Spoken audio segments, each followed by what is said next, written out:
Good evening, College Park. Good evening. It is Tuesday, 7:30 p.m., October 22nd, 2024. I'm calling to the order of the regular meeting of the College Park City Council, College Park, Maryland. We'll begin the meeting with a moment of silent meditation followed by Pledge of Allegiance. Tonight, this will be led by Councilmember Adams. Council, anyone wants to add anything to the meditation? I believe Councilor Hill, please go ahead. Yes, I would like our residents to keep in mind the family of Jeffrey Allen, a resident of Otterville, one of my neighbors down the street, had relatively unexpectedly passed away earlier this week. It's just a sad thing. He was a very good neighbor and resident, very kind, soft-spoken person that will truly be missed. Thank you. Thank you. Definitely remember. Mr. Young, do you want to add something? I think one of our staff. Sure. If we could keep one of our Public Works employees, Mr. Antonio Bunn, and his family, he suffered a medical emergency last week while on his route, and so we'll just ask that we look after them. Thanks. Certainly will do. Anyone else? Mayor Protem? Yes, thank you. If we can continue to keep those families affected by Hurricane Milton and Helena, there are a lot of people who are still trying to grapple with housing and food insecurity. So if we can just continue again to keep them in our thoughts. Certainly will do. Seeing none, please join me in a moment of silent meditation.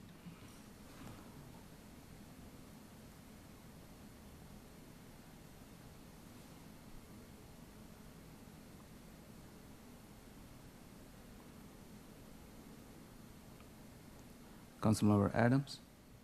Councilmember Adams isn't here yet. Councilmember Rigg, please go ahead. I pledge allegiance To the flag of the United States of America and to the republic for which it stands, one nation, under God, indivisible, with liberty and justice for all. Thank you. Be seated. We'll do the roll call with District 1. Councilmember Hernandez is probably not going to attend tonight's meeting. Do Councilmember Hill? Present. Dr. Esters? Present. Ms. Whitney? Here. Mayor Protem Mitchell? Present. Councilmember Mackey? Present. And Councilmember Rigg. present. I will do the announcement, starting with Councilmember Hill again. And I'll pass. Dr. Esters? Yes, I would just like to remind everyone that early voting begins on Thursday, October 24th in Prince George's County, and Election Day is November 5th. Please vote. Certainly. And Ms. Whitney? Thank you. Hoping we'll see some friendly faces at our Good Neighbor Day event at Branchville Volunteer Fire Company, Heroes Hall. We're just going to get some people together to socialize and learn some different skills. Thank you. Thanks for your leadership, and Dr. Esther's fantastic job. Mr. Hill? I don't know how I forgot this announcement. You always have something. Yeah, no, I invite our residents to come out to the very important Prince George's County Planning Charrette. This meeting is very important to get. This will be a more hands-on opportunity to speak on what vision, what future you want to see for development in North College Park from Cherokee Street to the Beltway on Route 1 and in the Hollywood Shopping District. There are very important issues that we must express our concerns and interests on in defining our future. So please come out. It will be from 6 to 8 at the Chinese Bible Church on Otterville Drive from the 23rd, 24th, and 26th. Thank you. Thank you. Thank you. And now we go to Mayor Protem Mitchell. Actually, Councilmember Hernandez just joined. Welcome. Thank you for joining. we'll go to you in a minute. Mayor Pro Tem Mitchell? Thank you, Mr. Mayor. I wanted to announce that on October 26th from 10 a.m. to 2 p.m., University of Maryland, in conjunction with DEA, will have the 27th National Drug Take Back. It will be held at 7569 Baltimore Avenue. So any drugs that are still laying around your house for many years, this will be your opportunity to take down to the police department at UMD. And they do have a very festive attitude, and when you come there, so I look forward to seeing you there. I will be there as well. Also in regards to the upcoming election, as Dr. Esther's mentioned, if you still want to receive a mail-in ballot instead of voting in person, you have up until October 29th to inform the Prince George's County Board of Elections and make that request either in writing, by form, or by using a QR code and going on the website. And I will leave that information with our city clerk. And that is it for right now, Mr. Mayor. Thank you. Councilmember Mackey? Yeah, I'll go back once everyone's done. Yes, I just want to thank everyone who has signed up to work at Good Neighbor Day. Many of my colleagues are going to be doing projects. Mr. Hugh is doing a permaculture garden, and I'm doing a removal of invasive species, and my District 2 colleagues are doing their surprise at the Heroes Hall, which it should be a lot of fun. And my other, Mayor Pro Tem Mitchell is also doing the drug take back. So, so I just want to encourage people that to be supportive of Good Neighbor Day. And in District 4, we're having a meet and greet on Sunday, the 27th, at the park from 3:30 to 5. Thank you. Thank you. I plan to. Is this organized by the Neighborhood Watch group? Okay. Thank you. Mr. Adams, thanks for joining. Yes, have an announcement? thank you. Put the kid to bed. Good day. Yes, I wanted to make sure folks were aware that the Calvert Hills Citizens Association Annual Halloween Parade on the Trolley Trail is this Saturday it's the 26th, that's this Saturday, right? Yeah. From about 6 to 7 p.m. Look forward to seeing folks there. And then for Good Neighbor Day, I believe Councilmember Olson from the County Council is organizing a cleanup, tree trimming, vine trimming around the Albion Woods between Riverdale Park Station and Calvert Hills. Thank you. Thank you. And finally, actually not finally, second to final, Mr. Rigg. Thank you. So for residents who are of the southern end of District 3 of our city in the Calvert Hills neighborhood, or who are Calvert Hills curious and are really interested in playgrounds, the city is announced this afternoon that the Calvert Hills Playground project is now open for community feedback. The Calvert Hills Playground is the playground behind the Calvert Road School and the University of Maryland Daycare Center. And there's 3 design options for the larger play structure. There's our larger play structure and a smaller play structure there. The larger play structure it's at least 20 years old. And so it's finally due for replacement. City staff is also taking feedback about replacing the swings, which I predict will be somewhat controversial because they just don't make them as cool as they used to.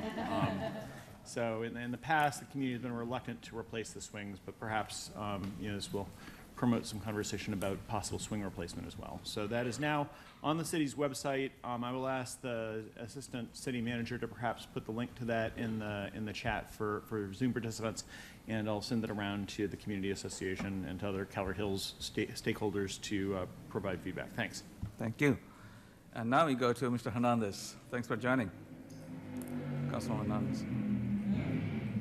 That's called nice. It's crazy that I can hear the mufflers all the way over here. Hey everyone.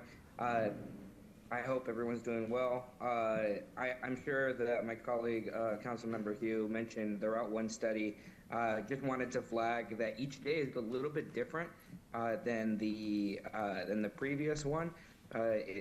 It's going to take participants through a variety of different phases of the study to include a visioning program and some other ones. So if you can make it to all of them, great. If you can't, I'm sure that people will catch you up on those different programs. I know a lot of people work and or have family obligations at home or other obligations. So if you can make it on any day, maybe Good Neighbor Day even on Saturday, when everyone's out. On the topic of Good Neighbor Day, I'm excited to announce that we're going to be working on a project on 52nd and Narragansett from 8:30 a.m. to 12. I want to thank the city staff for helping with setup. We're going to be painting a storm drain. We're going to be adding a little library and a little neighborhood pantry. I invite everyone to join, and it'll be from 8:30 to 12. Additionally, Hollywood Elementary School has opened up their annual trunk or treat to participants. It's going to be from 4:30 to 6:30 on Monday. Volunteers can sign up to participate, and yeah, I will send out a link to see if anyone's interested. Thanks. Thank you. And to my District 1 colleagues, I believe Helpers Do Good will be doing a community lunch or senior lunch, I believe, this Saturday. I'll, if I find the information, I'll post it to the chat as well. It's on Sunday. Is it on Sunday? Okay. Thank you. All right, let's go to our student liaison. Ms. Ott. I just want to remind all the students that are listening in on this that from 11 a.m. to 3 p.m. Tomorrow, this Wednesday, Terps Vote is giving out free ice cream and educating people on mail-in ballots and how they can vote this election. Fantastic. Ice cream will draw more voters, probably. So, Mr. Mayor, to the student liaison, don't you have something else exciting to announce? Other than, Yeah, homecoming. oh, I see. This weekend. Homecoming went well. It went very very well. Yes. We won. Yes, this old person was on campus. I had a good time. Thank you. Thank you. All right, Mr. Young, City Manager. No announcements this evening, thank you. Thank you. Any question for Mr. Young? Seeing none, let's do acknowledgement. I see in the room we have the former District 2 City Councilmember Bob Catlin. Thank you. You always are with us. Thank you for joining. And let me see anyone online has joined. We have quite a few attendees joining. Yes. I apologize. There is another announcement for District 3 if Please- you'd please go ahead. indulge. It's an important one because it involves voting. The City of College Park, I believe, has come to an agreement with the Prince George's County Board of Election Supervisors to utilize City Hall as the polling place for the central and southern part of College Park. That is a change because prior polling locations have been at Ritchie Coliseum, which is just a terrible place to get to and park and use right now, and will be probably for the foreseeable. So for the presidential election, polling place for the precincts in and immediately surrounding City Hall, who would have voted at Ritchie, they will now be voting at City Hall on voting day.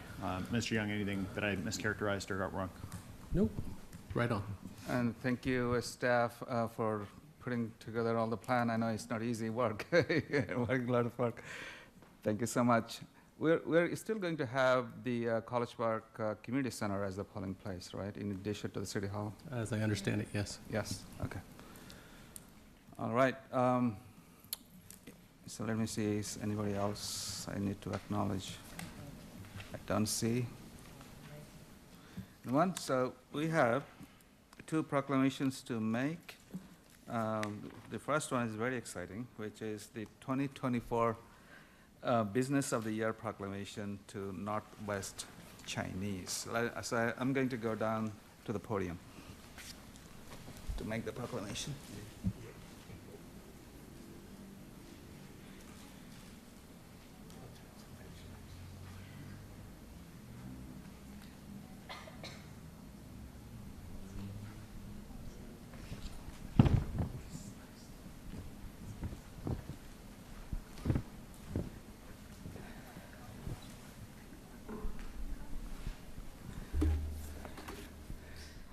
So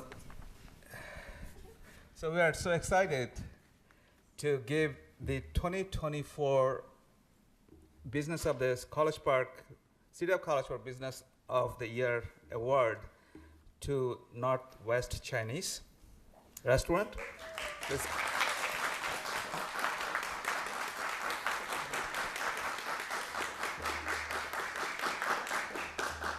Well deserved. And we have this restaurant owner, Wao Wang, with us. Please come next to me. And also, I believe the restaurant manager, right, with us? Yeah. Please come to my right side. So we are a very good team. And let me also invite Mr. William, who is our economic development coordinator.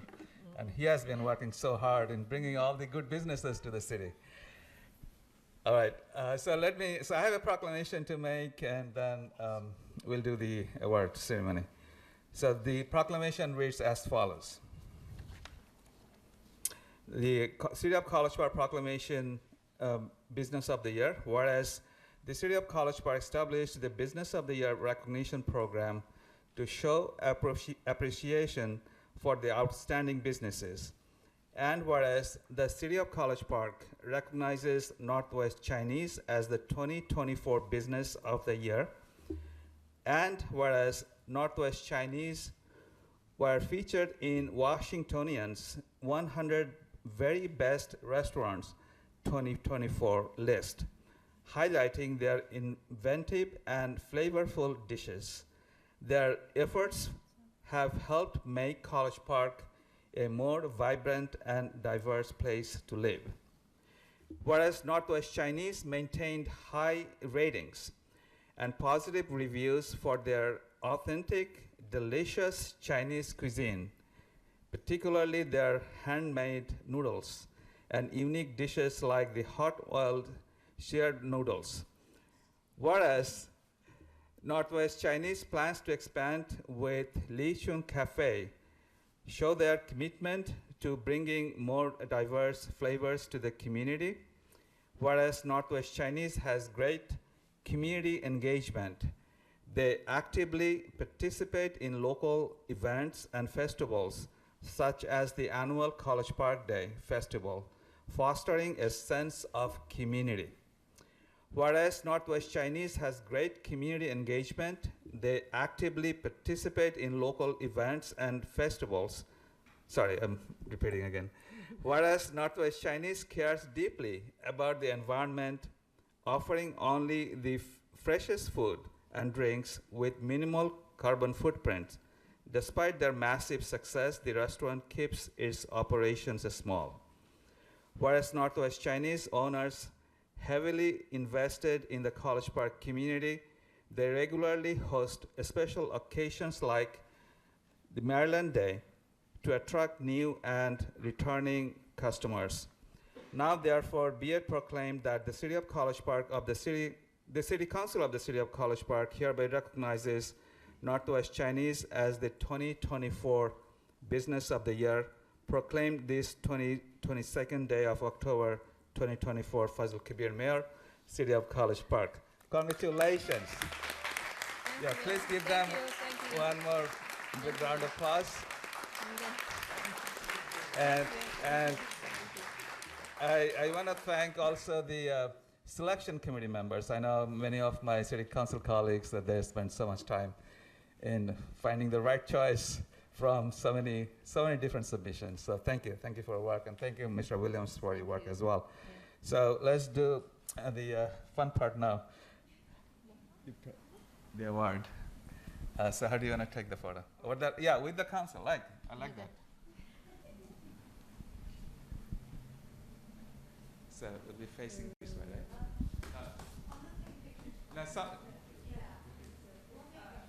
yeah, you give the phone. I got you.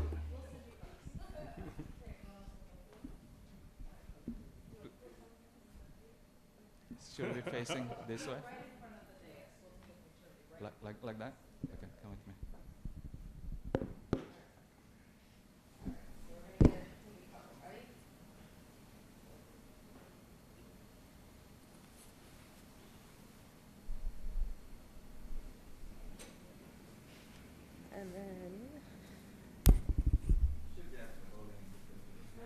That's great. All right, let me get one more close-up of you.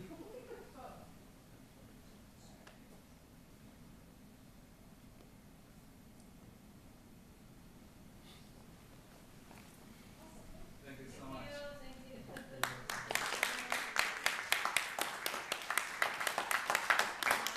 Absolutely.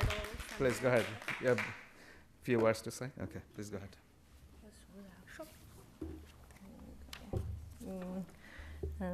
Thank you so much for this incredible honor, winning the College Park Business of the Year award for 2024. It's a true testament for the support and the love for our community, the dedication of our amazing team.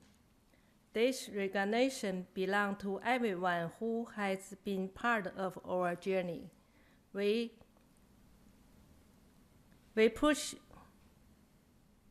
promise to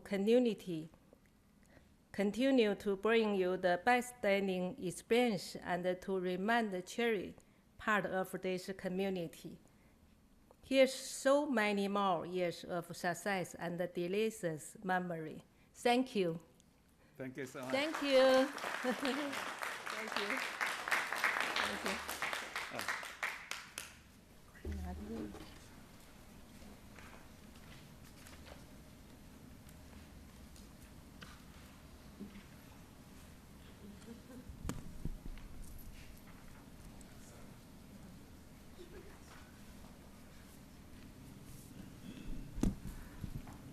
All right, so we have one more proclamation to read, and this is about the proclamation on Economic Development Week, and this is that week.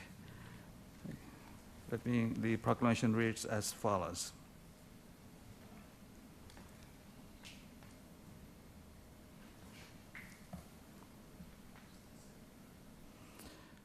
Whereas the City of College Park is an active member of the Maryland Economic Development Association, MEDA, a nonprofit organization established in 1961, whose mission is to enhance the knowledge and skills of its members, encourage partnerships and networking among people committed to bringing jobs and capital to Maryland, and promotes economic development as an investment in Maryland. And whereas MEDA members promote statewide economic well-being by working to improve Maryland's business climate and professionalism of those in the field of economic development, including other professionals with a direct interest in the economy of Maryland.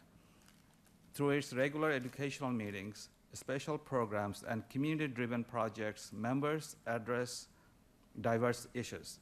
And whereas the Economic Development Week provides the opportunity for community-minded organizations to collaborate and share strategies, programs, and best practices on advancing Maryland's economy. And whereas the economic growth and stability of the state affect all regions and jurisdictions of Maryland, and the City of College Park is an important component of a state's economic success. Now therefore be it proclaimed that the City of College Park do hereby proclaim the week of October 21st through October 25th, 2024 as the Economic Development Week in Maryland. We encourage all to join us in recognizing and reaffirming the importance of business development locally and statewide. During this celebration, proclaimed this 22nd day of October 2024, Fazil Kabir, Mayor, City of College Park. All right. With that, I actually left my agenda, I think, on the table. Thank you. At this point, is amendments and approval of the agenda. Anyone wants to make any amendment? Seeing none. Mr. Mayor, move to accept the agenda. Second. Second. Moved by Mayor Protem and seconded by Councilmember Whitney. All in favor, say aye. Any opposed? Any abstention? The agenda has been approved. Now we go to the audience to take public comments. Mr. Catlin, I hope we'll be hearing another fun fact.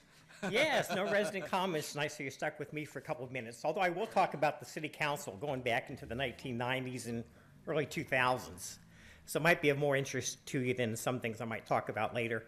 Back in the 1990s, the city council salary was $3,600. The mayor was $5,200. It was raised to $4,000 in 1999. I think the mayor made about $5,800. So a little bit less than you guys get now. I told you before we had 3 council members living in the city who were in office in the 1990s, Maxine Gross, Eric Olson, and myself. Those of you who go to the Maryland Municipal League, you may know that there is a Hall of Fame for MML people. If you serve 20 years or more in elected office, you get in the Hall of Fame, so it's fairly simple, just needs longevity. Currently, there's no one alive who's a member of the MML Hall of Fame. Oh, really? So some of you may have that in your sights. The person who has the most service is Mike Jacobs. He was first elected to the city council in 1981. He served there till 1997, but he took 2 years off, 91 to 93. Then he served as mayor from 1997 to 2001. So he actually only served 18 years. So he's the only person who's close to 20 at this time. Mike was an interesting character, not the kind of person you would expect to be an elected official. He worked at the NSA, National Security Agency. He lived in College Park Estates. And by the time he became mayor, he was the highest ranking civilian at NSA. He supervised about 1,500 people. So he had an interesting perspective on a lot of things in his time on the council. I got on the council in 1997. At that time, we had 3 women elected to the city council for the very first time. Although, interestingly, in 2001, we had a very different city council. For the first and only time in the city's history, every elected official was a white male. So that was very unusual. So that didn't happen again, obviously. And it was a foregone conclusion that that would happen because every person who ran for office was a white male. So very interesting times. They've certainly changed a bit since then. So that's all the things I have to talk about today. Next time I'll talk about the establishment of the Student Liaison Office. Thank you. Nice. That's good, Mr. Can Mayor. make you the official city council historian. Please keep them coming. Really enjoy it. Mr. Please go ahead. Catlin, thank you so very much. As you nudged us a couple weeks ago about former mayor, Michael Jacobs, we will try to put him for consideration this year coming up. Nice. All right, anyone else wants to, I see 2 virtual hands raised. One is John Smith. Let me allow him to talk. Please unmute yourself and proceed with your statement and testimony. Mr. Smith, you need to unmute yourself. Yeah, sorry about that.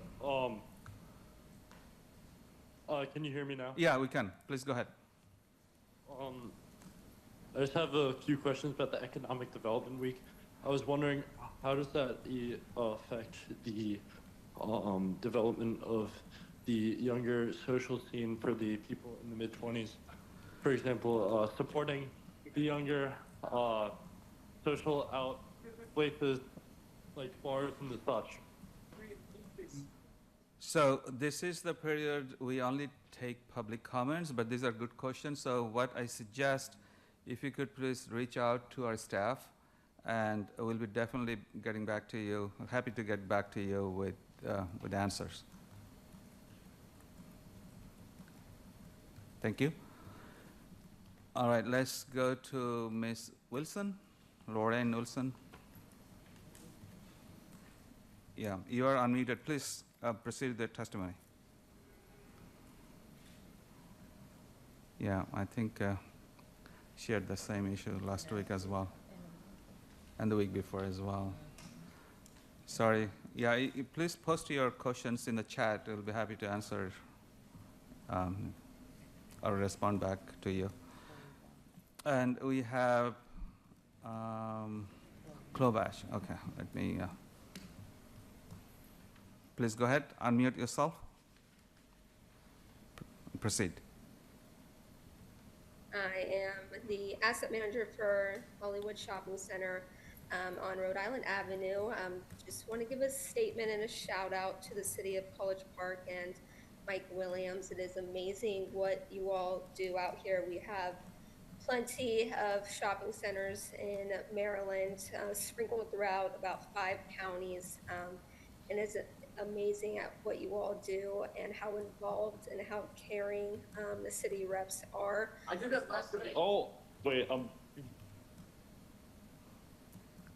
see some Can you hear background. me, Juan? Please go ahead. Okay, perfect. We work closely with Mike Williams. He's always checking in on us. We have a few vacancies out there. He introduced us to Project Restore. I just want to give a huge shout out to all of the team members in the city of College Park who worked on that. I know it's not fun going after a grant and doing all that paperwork, but I truly appreciate it. We have a lot of interest, especially from mom and pops, for our vacancies in the shopping center. And I definitely have to give a huge thanks to Mike Williams for that and bringing that to us. Nothing's getting cheaper nowadays. Everything is just getting more expensive, especially for mom and pops. So it's definitely a great booster for them and a great option for their build out and to get more people in, more restaurants, more different types of uses. So I just want to say thanks again for all that you all do. We appreciate it very much over here. Thank you. Thank you for coming and speaking. Mr. Williams is actually in the room, and I see he's smiling. Well deserved. Thank you. Thank you everything you do for our business community and bringing all the good businesses to the city. Anyone else? Ms. Wilson, do you want to try again? No, I'm sorry. You've been trying to talk. Can you unmute yourself and try one more time? Probably not. Okay. Okay, no worries. Anyone else wants to speak from the audience? Please come forward to the podium. I see quite a few. I think that we are all from our students community. Thank you so much for coming. We need people like you. Of course. I just want to give a... state your name first, and if you live in College Park, and proceed with your testimony. My name is Nick Bornashuzis. I do live in College Park. I just want to give a shout out to Northwest Chinese again. Love that place. Thank you, thank you. I just have a short question. Do we have any updates about the timeline of the Purple Line? So again, this is not the time to for Q&A. The only thing I'm hearing is 2027 is the date when the complete Purple Line will be constructed. But send me a question, and our staff or city clerk or city manager will be. We have a very good relationship with the Purple Line project team, and we can get back to you. Thank you. Thank you. Fantastic question. Anyone else? Please come forward.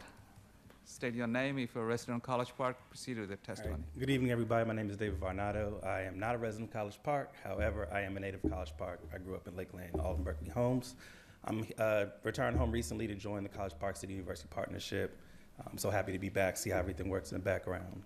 Some familiar faces, I've met a few of you, so nice to see you all. So very quickly, I'm here to show appreciation for the partnership with the city.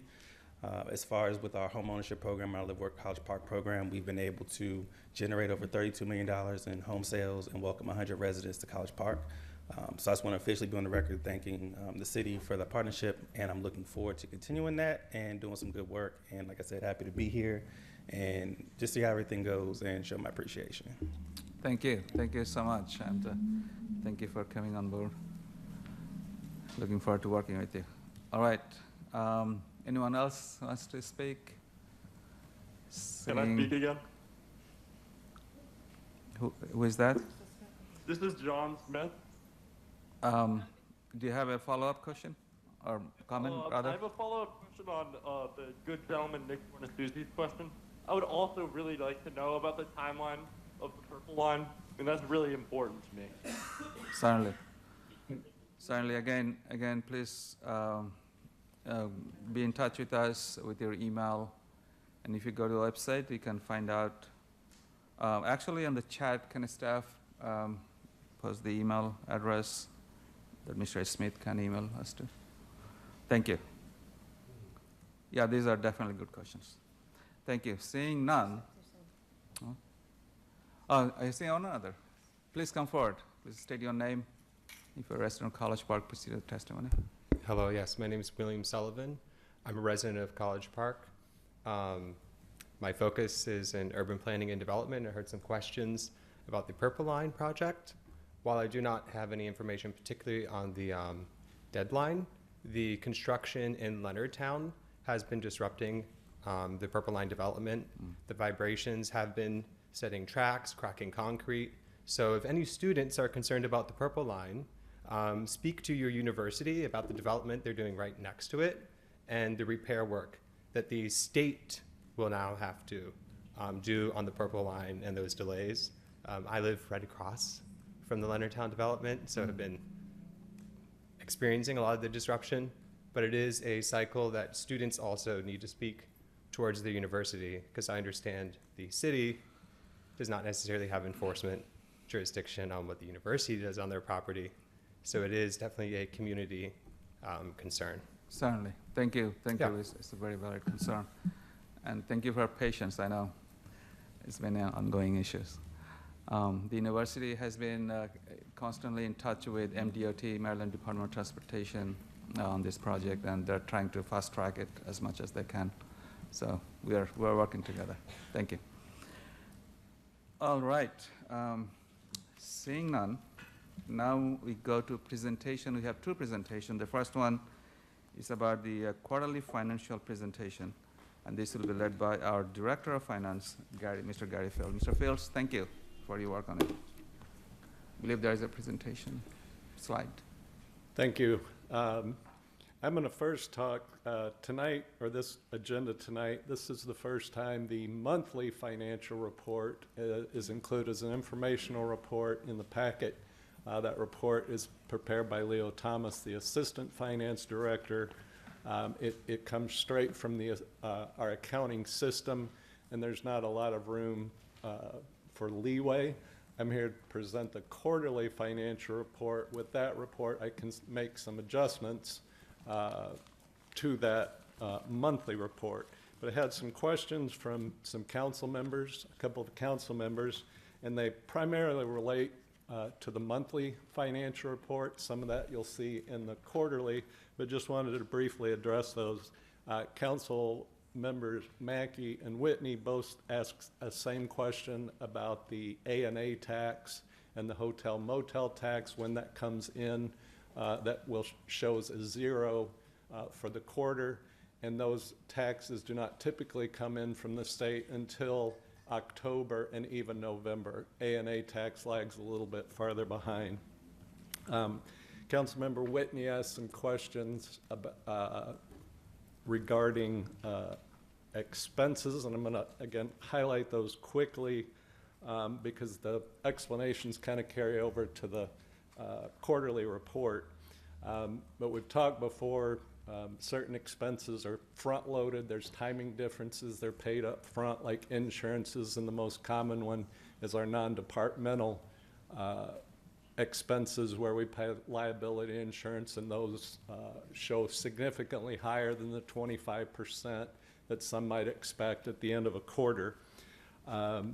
So similar to those, we have others where accounts, and I'm going to highlight those specific accounts in a minute, are front-loaded. On the flip side, you don't see them now. There's accounts that look very low that have back-ended or back-loaded that aren't paid until after the first half of the fiscal year. Additionally, in this monthly financial report, again, it comes from the system. It includes encumbrances as part of the expenditures and what the calculation of the percent used is.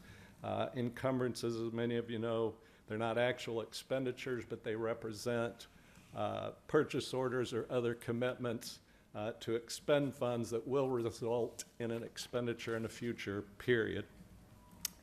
And then finally, just for tonight, it doesn't have a significant impact on this financial report, but the monthly, we did not have a chance to get the budget amendment into the system that y'all approved on September 26th. That is reflected in the quarterly report.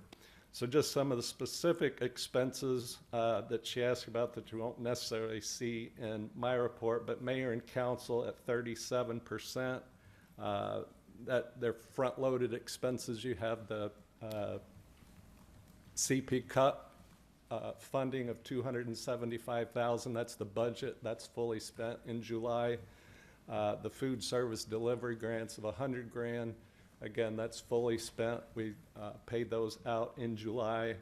And then dues, there's an $88,000 budget, and we've already paid a little over $77,000 on that. And also in dues, there's an encumbrance of $30,000. Again, that's not actually expended yet.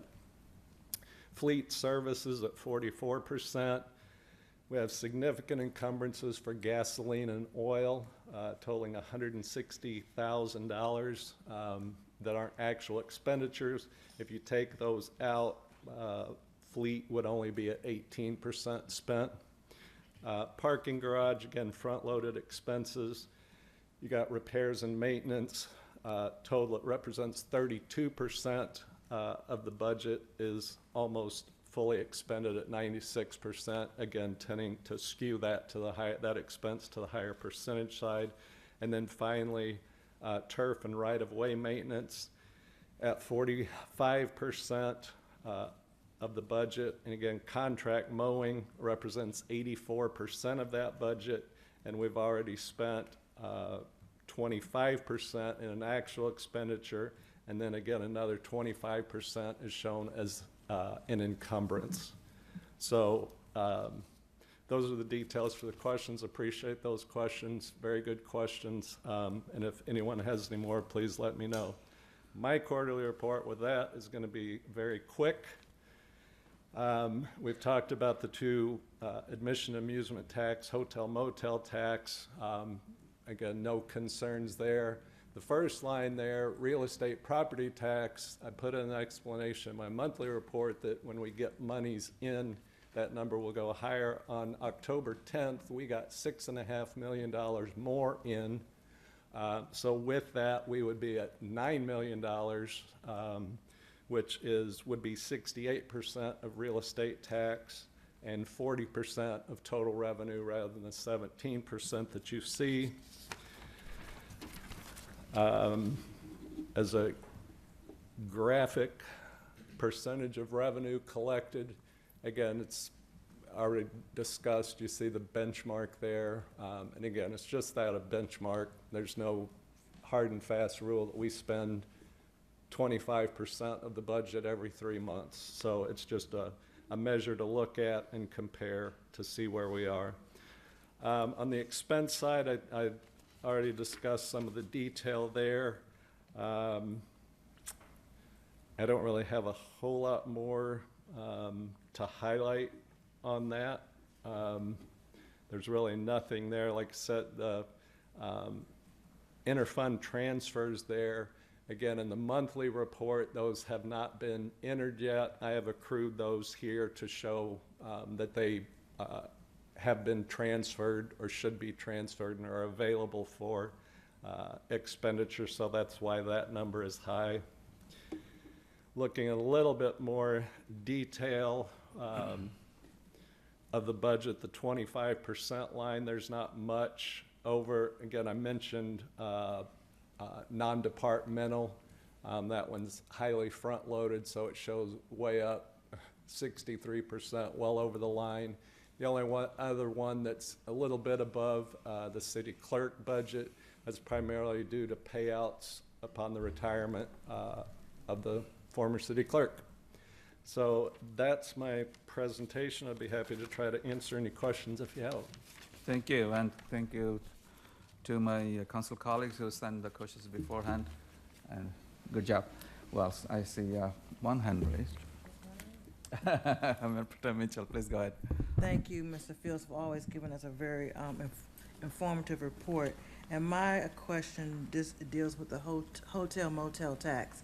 I know when we were in COVID, the city manager alluded to the fact that some of the entities had asked for an appeal on their tax assessment. Do we see any of that affecting us in this year as far as revenue collection or revenue?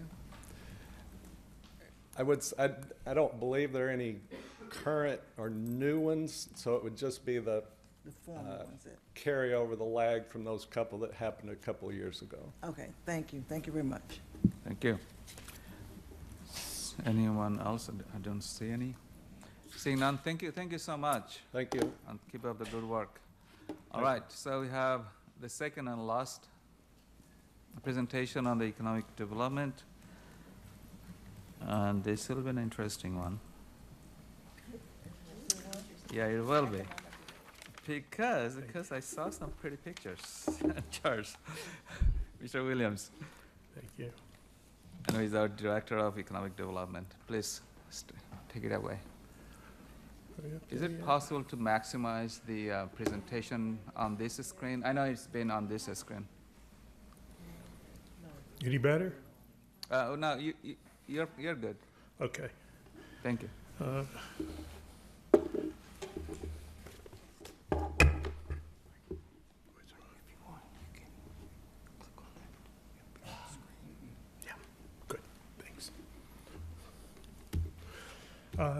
Thank you, Mayor and Council, and good evening. And once again, Zhu Ling and Hu Wang, thank you.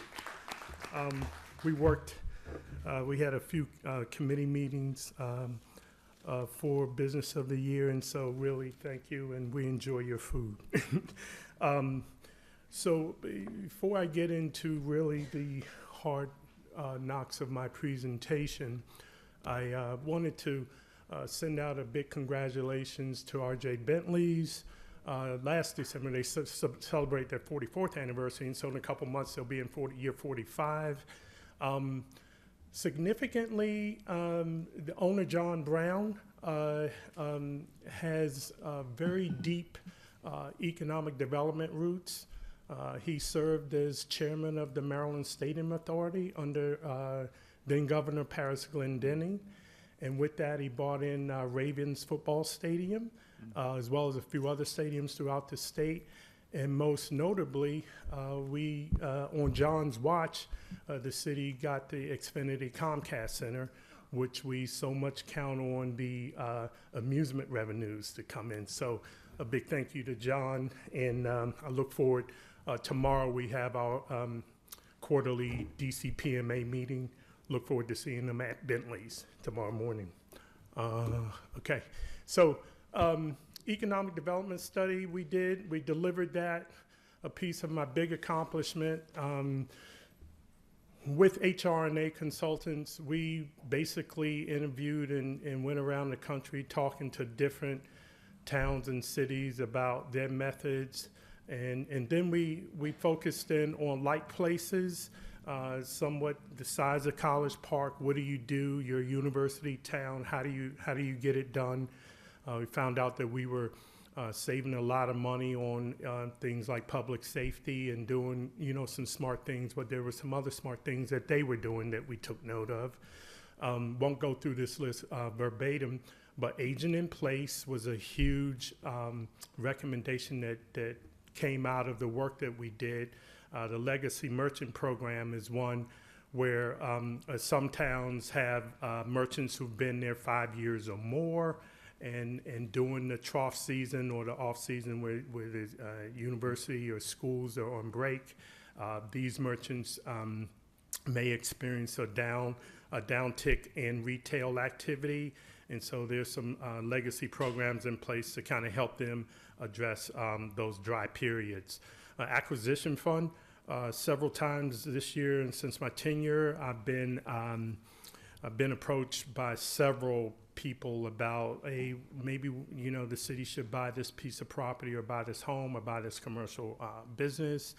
And so as we went around and our economic development study, we we witness several towns and cities and places that have acquisition funds related to capturing and taking advantage of opportunities when they arise in the market. So you'll see my office try to request some consideration for an acquisition fund during the new budget session. Commercial tax increase, everybody knew I was a big fan of that. We didn't get it, but we got a little bit, but was very happy with what we got, and so we continue to just try to move on and grow the city. Accomplishments, I think you all know about them because I had to come up here each time to get permission to do it. So we manage, it's a huge undertaking, the closing of Campus Village. While sad, we learned a lot. We learned a lot about our families who were affected by the owner merchants who needed help. And we were able to, with your help and Leadership Council, we were able to kind of address those needs. Best Buy closed down on us, 31,000 square feet of space that we had to get filled. College Park Grill, which at the Cambria, which will become the Primetime Restaurant, we experienced that closure. As for our ARPA funding, I think we went a smidge over 2.5 million in helping our local businesses with funding. And we also did very well. We served ourselves very well, but because throughout the period, throughout the last 2 years, I was able to show different parts of the city where businesses were receiving aid from our ARPA program. And so I was really happy about it because it kind of evened out throughout the city, north, mid-city, down here towards the south. Everybody was treated the same. Yeah, we had some big eaters, such at the hotel in Midtown, but we always go back to the Treasury rulings about how Treasury intended to recapture and reactivate hospitality. And a lot of those funds, that's what they were meant for. So we did that, and right now, currently, with the finance director, Gary Fields, I still am dutied with, doing the Treasury reports, quarterly reports. So that's still ongoing, and the work is still ongoing. You know about our retention grants program, Taqueria Habanero, the UPS store, Laser Essentials. Those were all a little bit, we can say, victims of the closure of Campus Village. We were there to help them. Photon Virtual Kitchen, yeah, we granted funding, but we're still in phases to get that done. So those funds aren't all out the door yet. I said launch the grant responses program. I really want to say launch successful grant responses. Project Restore, we were funded with $150,000 to cater or to address vacancies. So these funds were only for commercial vacancies. The places had to be vacant currently.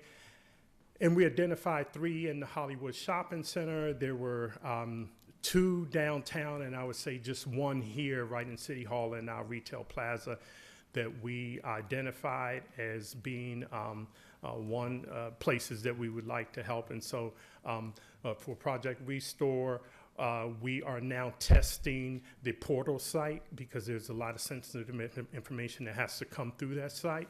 So what we're doing is testing that, and I really the application and all is ready. We'll be ready to launch and to accept applications within, I would say, 10 to 15 working days. I just promise you that. The new attractions you're well aware of. Concentra's coming, not only with the urgent care, but they also grabbed 9,000 square feet of space to also address, and they're going to have a physical therapy component in there. So it's not just going to be, oh, I'm sick, and you can come in and get physical therapy in this particular location. That's in the Hollywood Shopping Center, next door to Mom's, and in between the pizza place that's next door. Ross Stores, we filled the 31,000 square feet of vacant space left by Best Buy, filled it in with Ross Stores. The grand opening was last week, successful. Terrapin Station, again, still staying up north. Phil Sardis is a burger, bar burger, and sports screen concept is working very well up there. And parking is no issue because you can just move in the marketplace and get in there. So we don't get too many parking complaints for access up north to our retailers. Atworth is the apartment complex up top of the Green Line, and they're moving in some retail space as well. Welcome Green Turtle and Raleigh House. Raleigh is open. Green Turtle is awaiting, I believe, a gas meter to be placed in the store. And once they get that and get their final inspections, I believe that we'll see Green Turtle open. It's really a fine place. It's very nice. Although we lost Campus Village, JB Collector, awesome people to work with. Since I've been here as Economic Development Director and Manager, we've had very few companies that come in and embrace and try to solve the Lakeland issue. They came in and dedicated 3,000 square feet of space in the new space that's to be built. And so I just wanted to make sure that we all knew that. The JB Collective is based out of Austin, Texas, and they're a very fine organization to work with.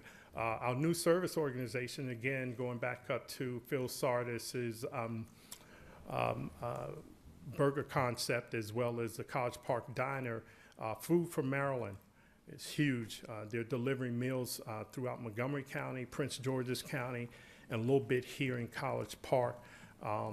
They have a cycle of workers that are packaging not only hot meals, but they do grocery boxes as well. Mr. Sardis has invested or given $2 million of his own money to launch the organization. And he's just doing a bang-up job with getting food out the door. And actually, the comment about Food from Maryland is that the food is good and it's edible and people like to eat it. So that's it makes you feel really good. They're based right here in College Park, right behind the old College Park, the College Park Diner. So that's that. So we're revamping the tax credit program. I think the next launch that you'll see, and when we come back before council, we'll have an ordinance that will include language for student housing, it'll include language for senior housing, affordable housing, and we'll just take it from there.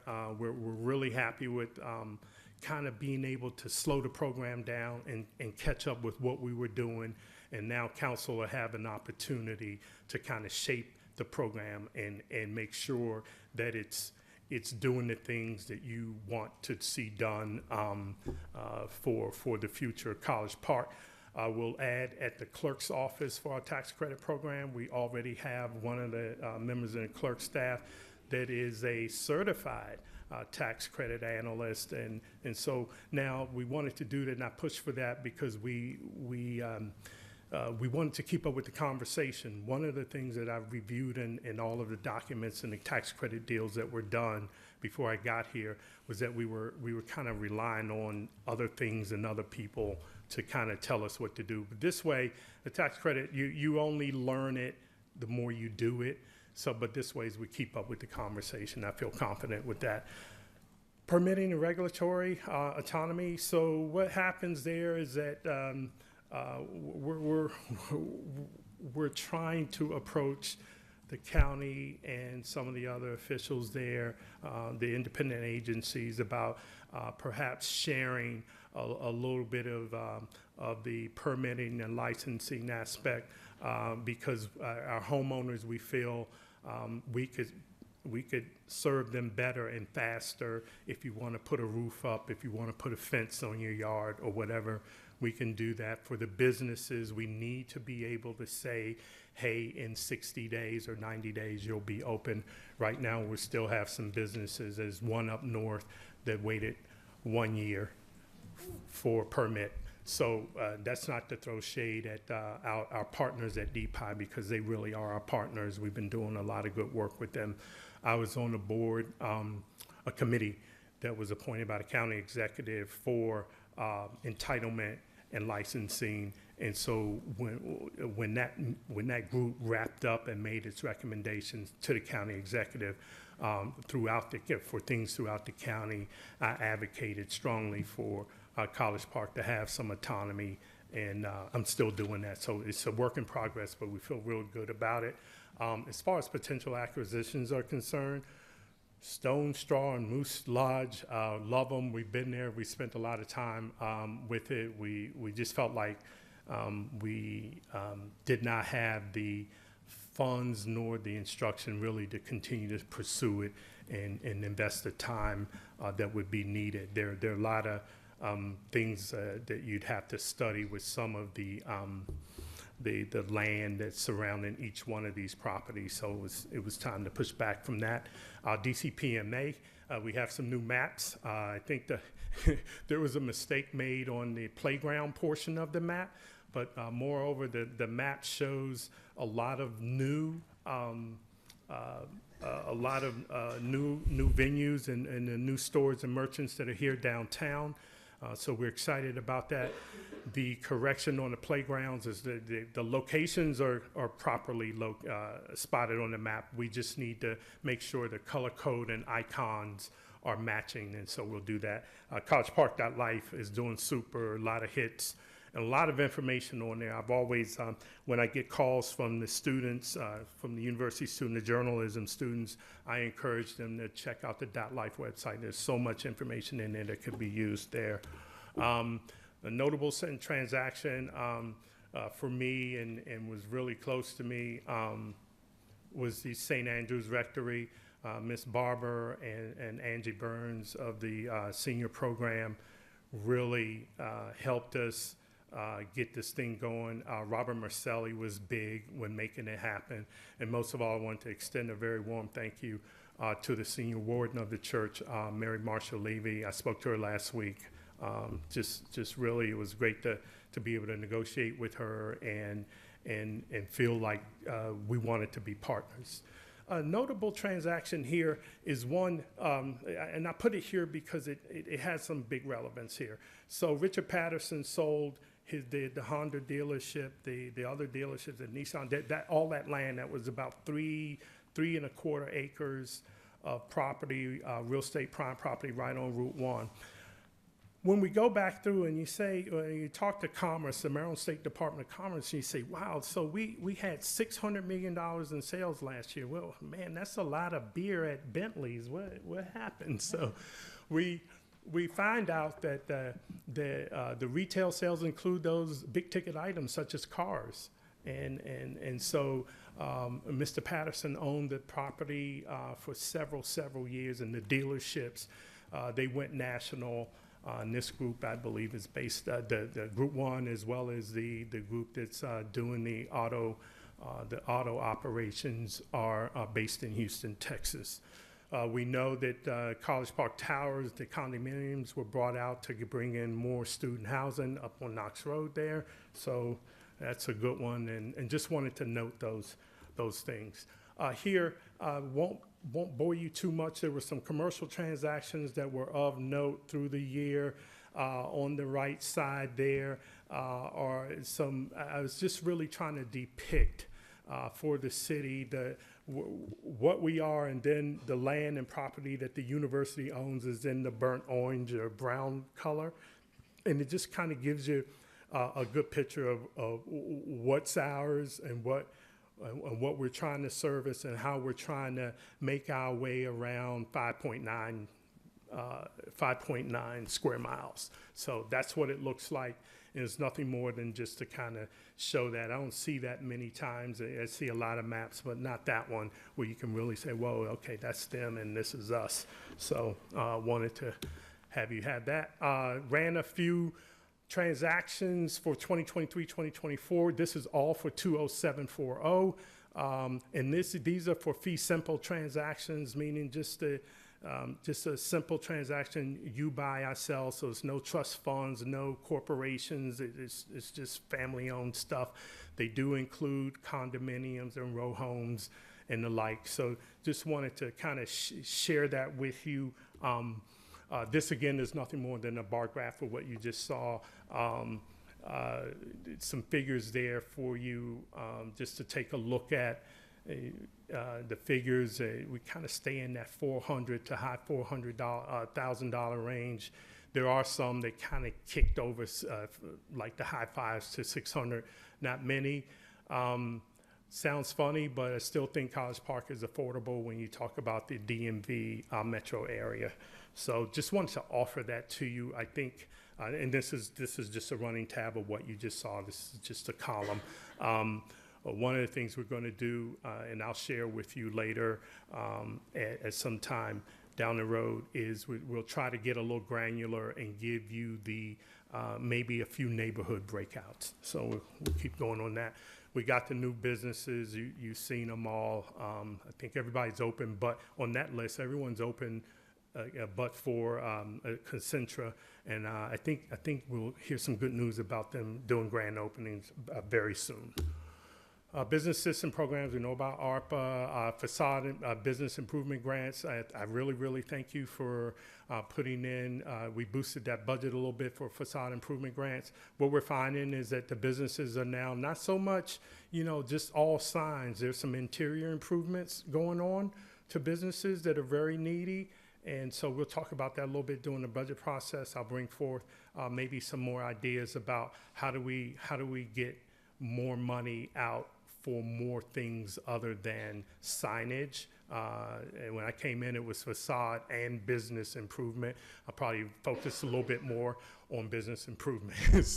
But the facade part is serving us well. We have new signs, and we've helped some businesses in there. Of course, you know about the $200,000 for the campus village folks who are retention and attraction. There's some others. We know, I just went over the revitalization tax credit program. At the bottom there, there's the RISE Zone, Regional Institution Strategic Enterprise Zone. That's the Maryland Department of Commerce. So at first we had a 5-year term, and we couldn't get anyone to move into the RISE Zone because we figured out that a startup company is not going to buy a building. So what we went back and did with the help of the General Assembly, and we gave them feedback, it's now we offer rental assistance, and that's done in conjunction with our good team with David Iannucci at PG Economic Development Corp, University of Maryland, and Town of Riverdale Park. So we all team up, and the money basically rotates. So whatever side of the column you're in, if you're in Riverdale Park leads the charge. If you're in the city of College Park leads the charge.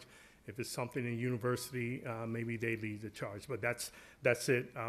No participation just yet on the regional, on the RISE Zone, but we expect, and we've been talking to several candidates. This is Project Restore. This is the one that I kind of pounded my chest on a little bit. We're expecting, even once we get going on the project, that we'll go back to the state and request some more money to see if they have any more. Down below is the PNC Bank Foundation Community Grant, and they tell that out to be for the Purple Line construction interruptions. So we have plenty of people that are lined up ready for that because they've been interrupted on Route 1 and in some of the other areas. We have some real good novel ideas about some space around Ritchie Coliseum that we'd like to see if we can get more money for as well. And just that PNC Bank Foundation grant name, we'll market it as a College Park Retail Reinforcement Mini Grant, because we've had to kind of divvy up the $75,000 grant. When is that going to come online? It's any day now. We have some conversations, so it's not necessarily PNC Bank. It is the foundation. So they're totally two separate entities, and we're still just trying to get online with that. But no problem. They're committed to helping us, and I look forward to that. This is just have this on your slide. This is just a part of the education financial education series. Really went well last week. So every week we've had it at PNC Bank down near the Astor complex. So we've had good crowds, but last week we moved it over to our community room downstairs here in City Hall. we had a great turnout, and we had some really good food by Habanero. They delivered lunch, and so it was a good time. But it was a larger crowd, and it was very interactive. And this is one of the seminar meetings that took place down at the PNC branch at Astor. So we've routinely got a good turnout, and there were other people standing around asking questions. So we really like being partners with PNC, and we like what they do for the community. The partnerships, PGEDC, we've done a lot of work and back and forth with the Terrapin Development Company and Tom Parker and Ken Ullman and others. And so we really count on them to share information, and they count on us to share information. That's the county DPI, their unit to do permit inspections and enforcement. And we work with them as we try to bring online our businesses in College Park, i.e. Ross, i.e. Riley House. We have to interact with them a lot to bring these stores, and it's a big effort to bring in and to be the go-between between DPI and even our staff, who's headed by Jatendra Kokar, who's doing a monster job of being able to run some simultaneous permitting actions to help us quicken the pace a little bit. So I really appreciate working with him internally. Mr. Kokar is really a good partner. Southern Management, I brought this up because the hotel now is not only host to all Big Ten sport teams, but they're now host to several professional sports teams, and we really look forward to continuing our success with them. And they kick off at Cambria. The big note here is that they're turning up their visitors and conferences. We're seeing a lot more action, and we have some good announcements coming up very soon about a few conferences and being managers and partners with the hotel. Land use, we talked about an entitlement process. We're just trying to get a little bit of autonomy. We'll get there. The big thing about wanting to do your own thing is risk management sharing. So at the same time, you got to be able to share some of the risk at letting these permits.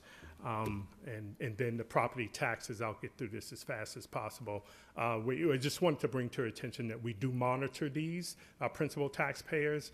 And now in 2022, the General Assembly passed 14516C1, and basically that is a piece of legislation that promotes and this directs the courts that when the appeals court gives a tax break of 20% or more, that the municipality be notified. And so I think in 10 days we have to react. But there's some language behind that, but that's very important for our citizens, our residents, our business people to know that we do active monitoring with that. And so the power of public art, we're seeing it everywhere. It's an engagement tool for visitors, for residents. And so what you see there on the right side is a little bit of artwork. And what you see on the left side is Lehigh Road on the side of Popeye's Chicken. That's going to become a public art wall. And we're looking forward. We're working with CP Cup on that and try to make that wall a little bit more eye-pleasing. So just again, it's one of those things where we're starting to see public art and from the sewer drains and all to become a little bit more intriguing for our visitors and our residents. This was the map. Again, went through that. The spaces on the map are correct. The locations are correct. We had some corresponding icons and activities and weren't. They'll be corrected, and I think the second edition will be out, and you should be able to enjoy that. got a lot of comments on and compliments on the downtown College Park map that kind of gives you a breakout of what stores and venues and merchants are available right here downtown, and giving you some instructions on bus stops and so on, and metro stops. Also letting you know that what's available up north in terms of the Beltway, the hotel, and the like. Vehicle count per day, just not being braggadocious, but a lot of people come through College Park. So we know that. I think some of the marketing materials that you may see from other places or other buildings that are trying to market to College Park residents and visitors, you'll see them lay on some kind of vehicle count per day. Well, this is ours. This comes from my department, just kind of giving you a feel for the different Berwyn Road, Edmonston Road, Route 1 South, Route 1 North, Rhode Island Avenue. So just want to kind of give you a feel for, hey, there's a lot of action here. There's a lot of vehicles here, so they're coming for some reason. So we feel good about that. The visits trends. So I was asked earlier, and on your form, on your document, you have only one of my nervously circled thingy bobs there. But I wanted to, I changed it because I wanted to give you a more of a year-over-year projection, or a look at historically what the trends are. And so what you see there are those dips that I put my finger circle around.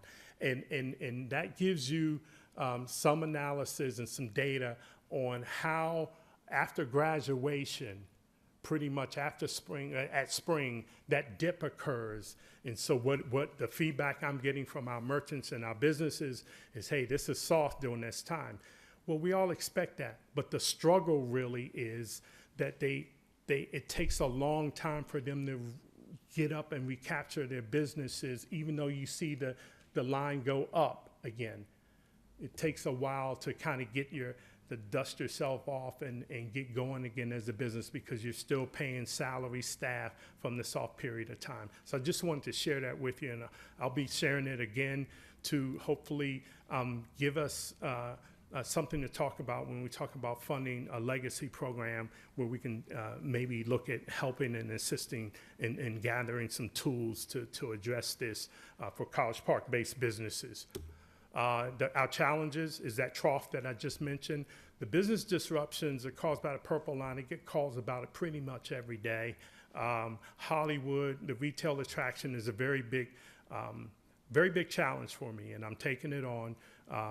We have a lot going on in the Hollywood quarter, the Edgewood, Rhode Island Avenue quarter. I think it has a lot of potential. I think it may be, a candidate for true revitalization. We'll get there, but it is on the top of our list. Tourism and visitor activities, we're now aligned with the Maryland Department of Tourism. I'm really excited about that. They have a big conference early next month in November, and just can't wait to kind of get in with that. And I'm expecting some groovy announcements involving the city of College Park. So that concludes my quick. I tried to go as fast as I could, and so I can answer any questions, or you can email me. So Thank you so much. Yes, you did a very good job covering lots of information. Mr. William, our colleagues actually sent some questions beforehand. There are three, I believe, three sets of questions. One from Councilor Mackey, one from Councilor Whitney, and the last one was from. Did you all get him? Well, okay. We got them. Do you have that in front of you? Can you? Yeah, I'm ready. Yeah, can you quickly go over those questions pretty quickly, because our. Yeah. Do you want? You're good with the answers? Okay. Okay, that's fine. Councilor Mackey, you're okay? Any follow-up questions? I didn't. I just wanted. Oh, sorry. I just wanted to thank you for answering the one about the North College Park businesses. I see that. I mean, we had a testimony about how you're really working hard in getting some more businesses into that gateway park into our city, because a lot of people come off 95 and come down there, and I appreciate the work that you're doing. I guess you've always known that I like baked goods, so we can't always go to the farmer's market. So, like sometimes, it would be nice to have like a bakery that you could go buy a pie or something like that, like really good quality. And then you answered the rest of my questions, so thank you. Thank you. Thank you. Dr. Esters, do you have a follow-up question?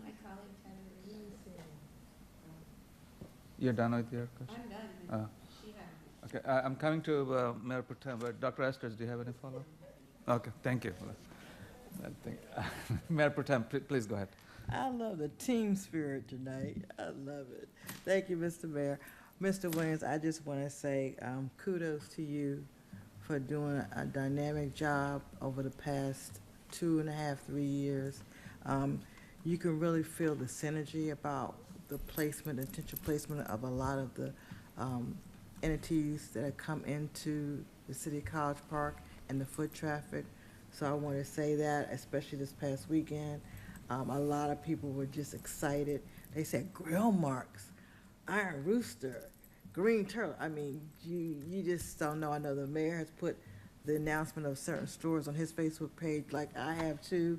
And we get comments from people from Tennessee, from California, just saying this is College Park compared to many years ago. So I just want to give you your accolades publicly and say thank you so very much. Can I give a big round of applause Thank you. to our I appreciate it.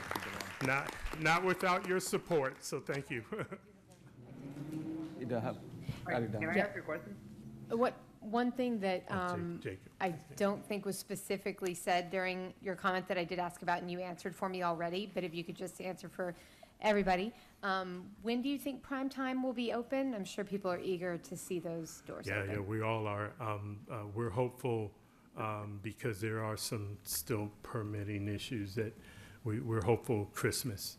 Okay. We're hopeful. Yeah. Thank you. Thank you. Councilor Hernandez probably raised his hand before. Then I'll come to Mr. Adams. Mr. Hernandez, please go ahead. The Zoom doesn't let me raise my hand. I don't know what's going on. Please go ahead. I know there's a bit of a delay, so I'm just going to ask the questions and then just wait for the responses. I have 3 questions. I know we went by this quickly, and maybe you can send this at some other time, but Project Restore 2.0 and how that $150,000 is helping Hollywood Shopping Center. Forgive me, I'm not aware of it, but I mean, it sounds like a great program, so thank you.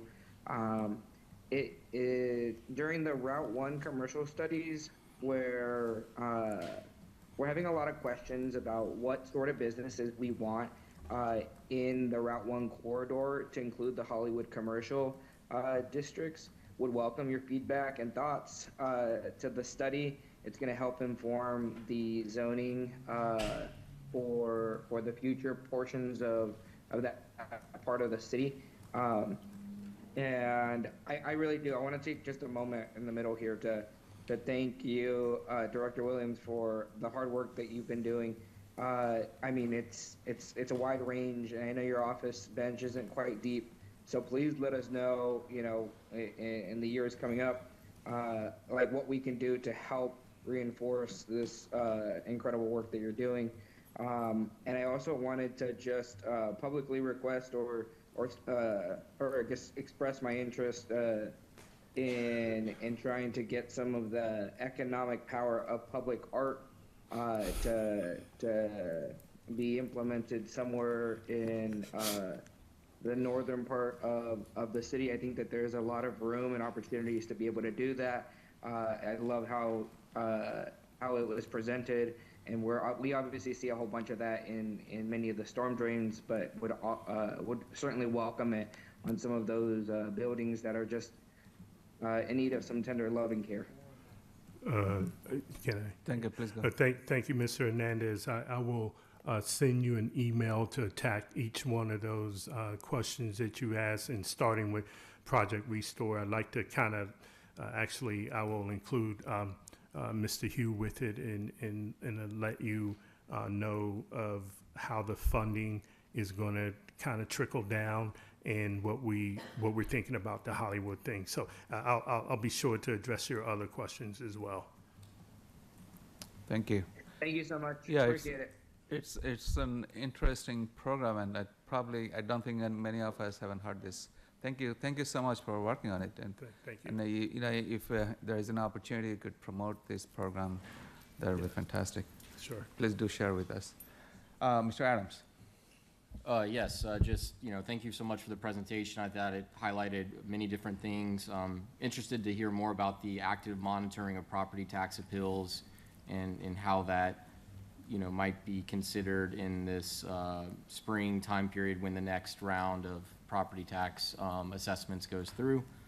Definitely the highlight of the, the summer trough and what we can do to address that. And also just want to, highlight too that we have a $3 billion company in College Park that's the 20th largest company in the state of Maryland, whose stock is up like 50% this week alone. It's becoming a very well talked about, and and it's INQ, and so that's another potential opportunity that we have for businesses that want to co-locate near that spinoff of the University of Maryland. But CNBC had a clip on them where a few large investment companies saying that they could be the next NVIDIA. If what they're doing comes to fruition in the next decade, 2 decades, they could be a household name, and they're here in our backyard. And so thank you for everything you do, and also thank you for all the folks that are involved in many different aspects of our economic development.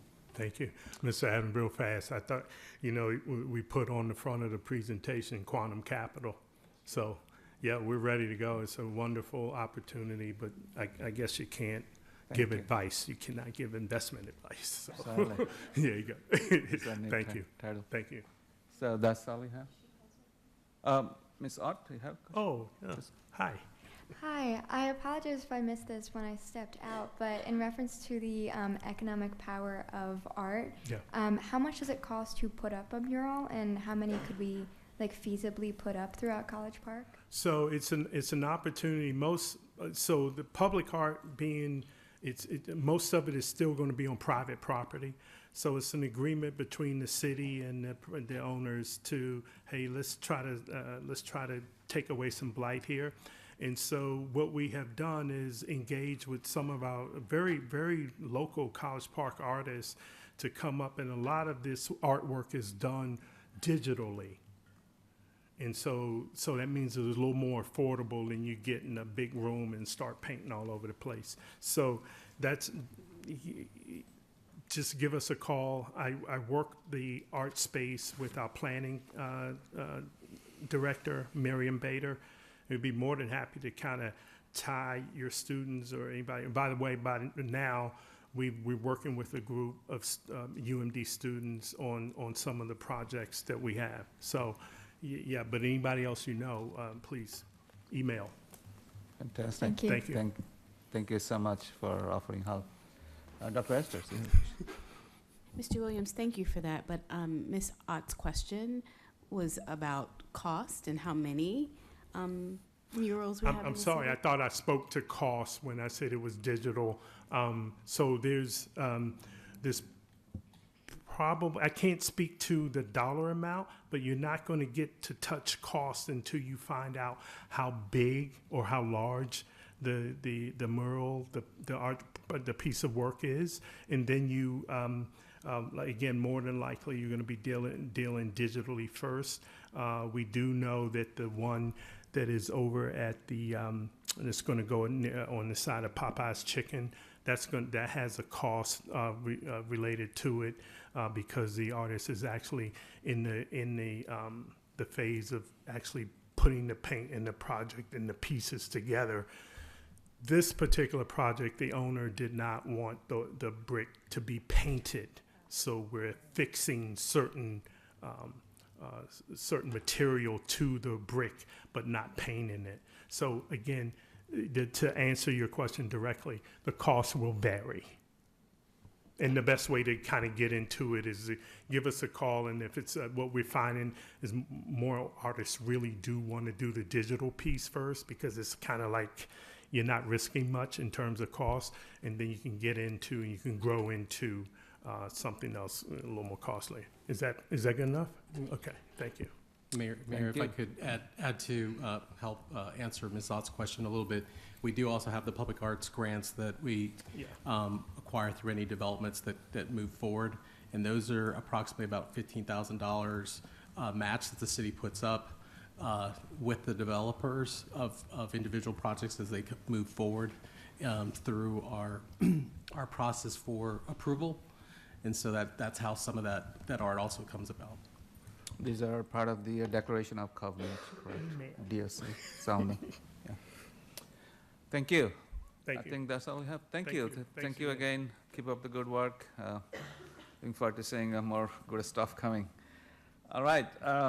We do not have any consent agenda tonight, and we do not have any public hearings. So next item would be the action item 24G10, which is about the approval of a request to increase the Animal Control Officer ACO created in FY24 and approved for FY25 from part-time to full-time effective prior to the end of FY25.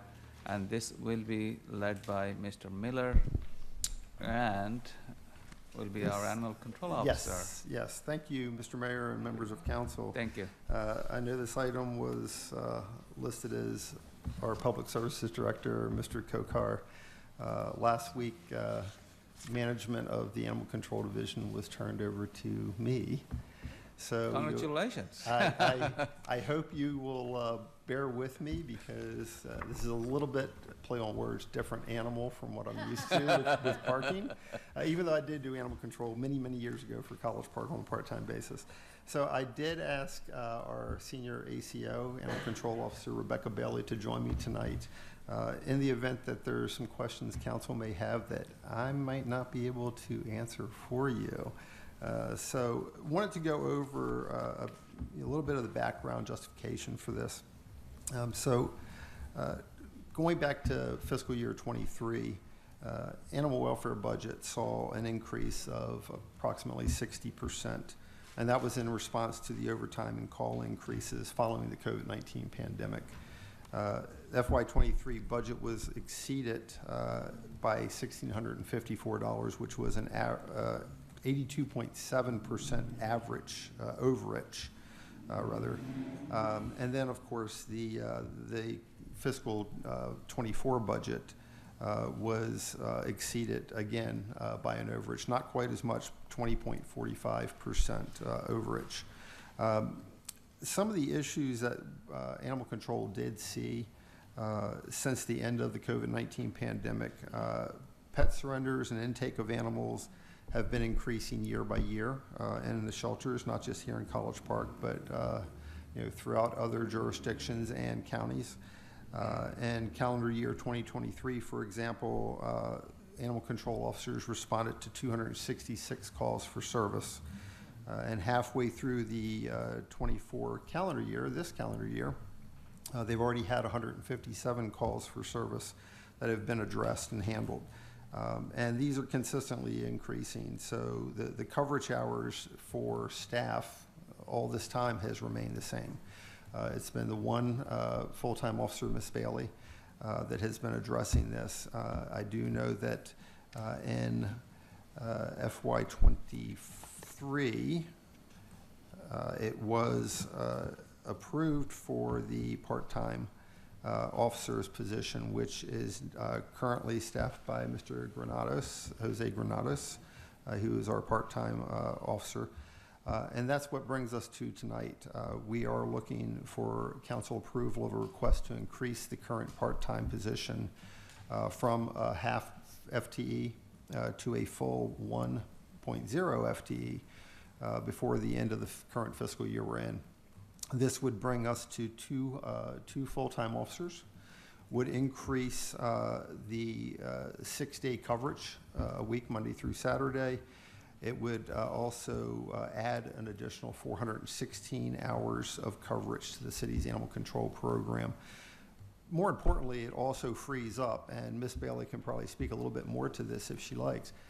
It frees up the opportunity that when Ms. Bailey, as the only animal control officer, has to take calls for service or go to, say, Prince George's County Animal Control down in Upper Marlboro, that's time that she's not here to respond to calls. A lot of the administrative sides of it, with emails, applying for grants, publicizing articles, things of that nature, eat up a lot of time in the office. And so by having another full-time officer on board, it's going to make things more fluid. I think there'll be a lot more response time, a lot quicker, and it'll be a much more efficient system. I know that in my time when I was doing part-time animal control, it was a completely different environment from what we deal with nowadays. The number of calls simply coming in from neighboring towns through the city's hotline is, and I hear these because I'm in the office sometimes in the evening when our code enforcement answers, and I would venture to say 99.5% of those calls are to surrender animals. Which is really sad, which really speaks volumes to spay-neuter programs. And I know that Ms. Bailey is big on the spay-neuter programs. She takes a lot of animals for that and other veterinary health care. So I think it's critical that we try to fund this program. And I know that earlier this morning, and I apologize to Councilmember Esters, I answered an early email for Ms. Esters and did not have all the details in front of me. So I appreciate you understanding. And I wanted to thank Mr. Young and Mr. Fields and Finance because they were able to provide me with some eye-opening information that I think was provided to you earlier this afternoon. And so thank you for your patience on that.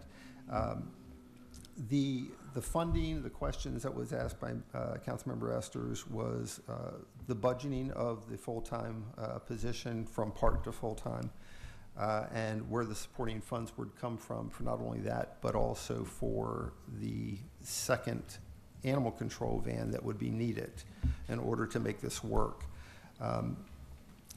Mr. Fields and Mr. Young worked with me in getting this resolved. The half-time position increase to a full-time position would actually be funded through general fund resources. And the information provided was, and this was one that was new to me, I wasn't even aware of this until this afternoon. The current FY25 budget we're in already has monies funded in the vehicle replacement program under the CIP. Project 925061 for the existing animal control van. We're now looking at a second animal control van if council were to approve this increase in the position. And that would also come from funds available through the same vehicle replacement CIP account.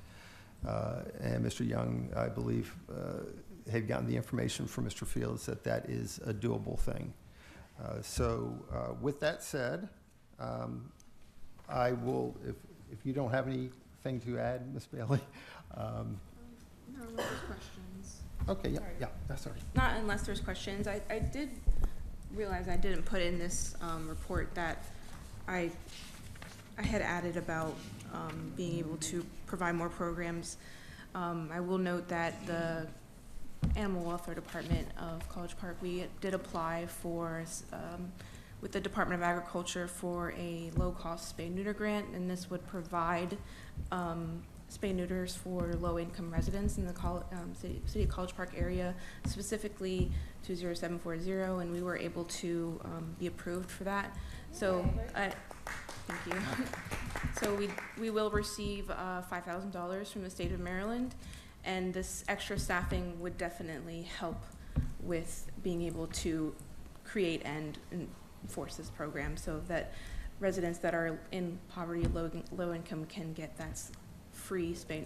We've decided free spay neuter to residents that are low income. So this extra staffing, extra van would also facilitate that grant and that providing of that service. So. Thank you. Thank you. And thank you for all the good work you do. We heard so many good things about you from our residents. Keep up the good work. Any questions, Ms. Mackey? I see a couple of hands. So let's start with Ms. Mackey, then. I didn't Sydney, have my and then- hand up first, Mr. Hugh did, but I'll be real quick. Please go ahead. So, Rebecca, thank you, and thank you, Jim. Great job going into this. I have a question is, about the issue today, which was a D4 issue where dogs were out and someone called you, and my question is, when dogs are out, and does the owner receive some kind of a citation for having the dog out, and you have to go get the dog? And go ahead. Yeah, definitely. So in this, it depends on the situation. If the animal control officer responds and visually sees the dogs out, we can write a citation.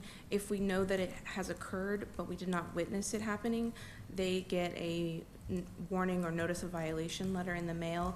If a resident witnesses the violation while the animal control officer does not witness it, the resident can do the affidavit system and file that. But they would have to be able to file that and then respond to court accordingly for those citations if it were to go to that, if the resident then pays, the dog owner then pays those violations.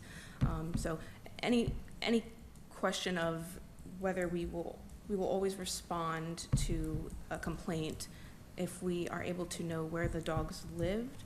We can definitely always send a notice of warning for that violation, unless we are witnessing it, we cannot write citations.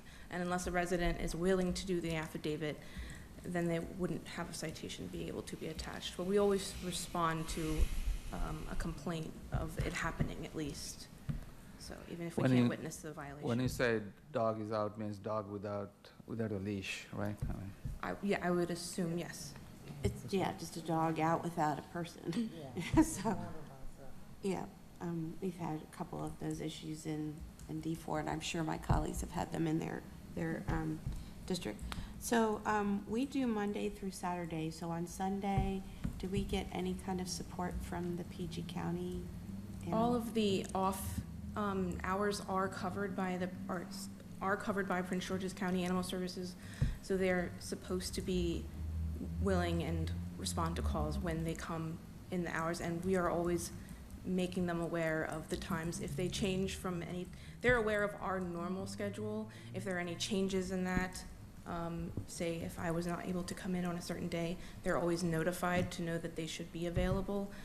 But they do know of our current Monday to Friday 8 to 5 schedule, and they are aware that any time in the week outside of that, they're supposed to be responding. And my last question is, do you ever work with USDA about wildlife? Like, I know you get calls for wildlife issues. I know that we see foxes. I saw a fox go onto someone's front porch. So, do you ever work with USDA on dealing with wildlife issues? I don't think specifically the USDA, mostly the Department of Natural Resources would be who we would respond to. And I've actually created a very good conversation with one of the Department of Natural Resources staff, and when I have an issue that I have a question about, I have that connection to be able to contact. But as far as it would have to be something that is going wrong with the wildlife, as the Department of Natural Resources for the state of Maryland has the assumption that wildlife is here and that it is protected, Yes, and of it is course. part of the community. So that's what we have to do as well. And unless the wildlife is sick, injured, or aggressive, in the city code, the animal control officer doesn't respond unless it's in that sort of situation. Well, I appreciate that you have that relationship with them, and I want to thank you for making it and going out and doing that. And thanks for answering my questions. Yeah, of course. Thank you, thank you. So I see Mr. Hugh, Ms. Whitney, and Mr. Rigg. Thank you very much. Just a question about the van model that you've requested.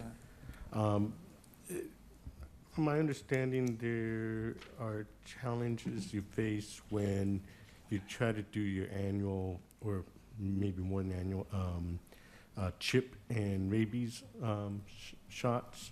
And I've heard from other former members of the Animal Welfare Committee that the current setup is kind of cumbersome. I was wondering if this new van would address those issues and be a better setup for you all. I think that the new van in general, day to day, would definitely be any kind of improvement to what we have right now, especially with the size and the outfitting in it, the one that we have proposed here. As far as how it goes with the rabies and microchip clinics, we currently do it out of the emergency trailer, and this has been working really, really well for us. Since we aren't allowed to bring animals into any of the city buildings, we are using this emergency trailer as a temporary, the same that they would do vaccine clinics, sort of in the same way they would do vaccine clinics for people in. The animals we're able to bring the animals inside to the trailer, close the door, they're completely safe from any kind of escape, render those services, and then quickly give them back to their pet parents. And I haven't had any problem with this system.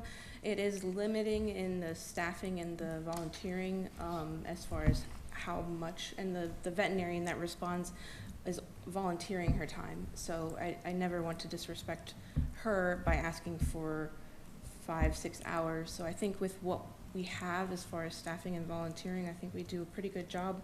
We always get a really good turnout, and it's been successful so far. I haven't had any issues or complaints from residents or anyone that's coming to the clinics. Thank you. And just one small other question. I get a lot of complaints besides dogs off leashes, owners not picking up after their pets. And I'm just wondering, how many of these instances have you been able to catch or address or hand out tickets to? Is it something that is kind of posted but not able to really enforce? Unfortunately, legally with the animal waste, you would have to, if I was to write a citation to someone, again, being the animal control officer, would have to be witnessing it happening. So unless I'm there watching the owner not pick up after, it's very legally limiting as far as whether I would be able to write the citation and then have it be held up in court if that's where we're to go. And I've always tried to make anyone who's called in and asking about that aware. If they, again, with the affidavit system, if they are wanting to do that affidavit system, that is always available to them. And then, and then I think another problem with it is that it's the people who are witnessing it, and then, not knowing who the person is or where they live, and how do you write the citation to someone if you don't have no way of identifying them. And as we talk about increasing the staff, being able to have more eyes around the city to be able to be monitoring these parks and watching whether this is happening and trying to talk to people, it's just a time issue on whether I'm able to prioritize going. And I think having that extra staff would definitely have us be able to watch these areas that it's occurring a lot more than we currently are. And I think that's going to be the biggest help to preventing this from happening. And just one sort of follow-up question on that is, I know that just one of you, and possibly going to be two now. However, is this something that, say, code enforcement, if they were to witness it, it also be able to address it, hand out that fine, or is it just restricted to your duties, your office? I wouldn't believe that there would be any reason why they couldn't. There's nothing in the code that says that only an animal control officer can write citations for these, unless there's something that I'm not aware of. To my knowledge, if you're enforcing the city codes, you could. And it's not something that needs any sort of special knowledge. There are other codes in the city that the code enforcement enforces that I wouldn't be able to respond to court with because I don't have that special knowledge. But obviously, it doesn't take special knowledge to know whether or not someone's not picking up. So I believe that if they were to witness it, then they should be able to. And if not just writing the citation, then we could always do an affidavit as well through that. Thank you very much. Thank you. These are fantastic questions, Harper. I mean, if you could focus our questions to the agenda item, I think that would be appreciated, just to save some time.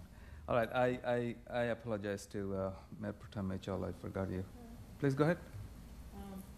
Thank you very much for what you've done. I know we've had many conversations over the past 2 years, and I appreciate your leadership. 2 questions I do have. I know I am excited about the opportunity to have another full-time person here. I know the Animal Welfare Committee has been asking for this for a lot, but 2 questions have come about.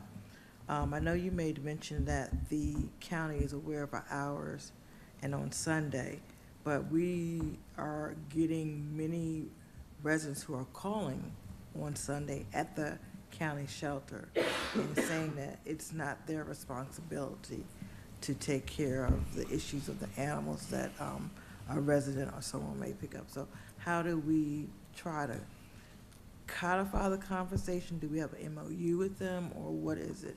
So it can be better acknowledged, because I know they do have a new director for the animal for the county shelter, and a whole new staff.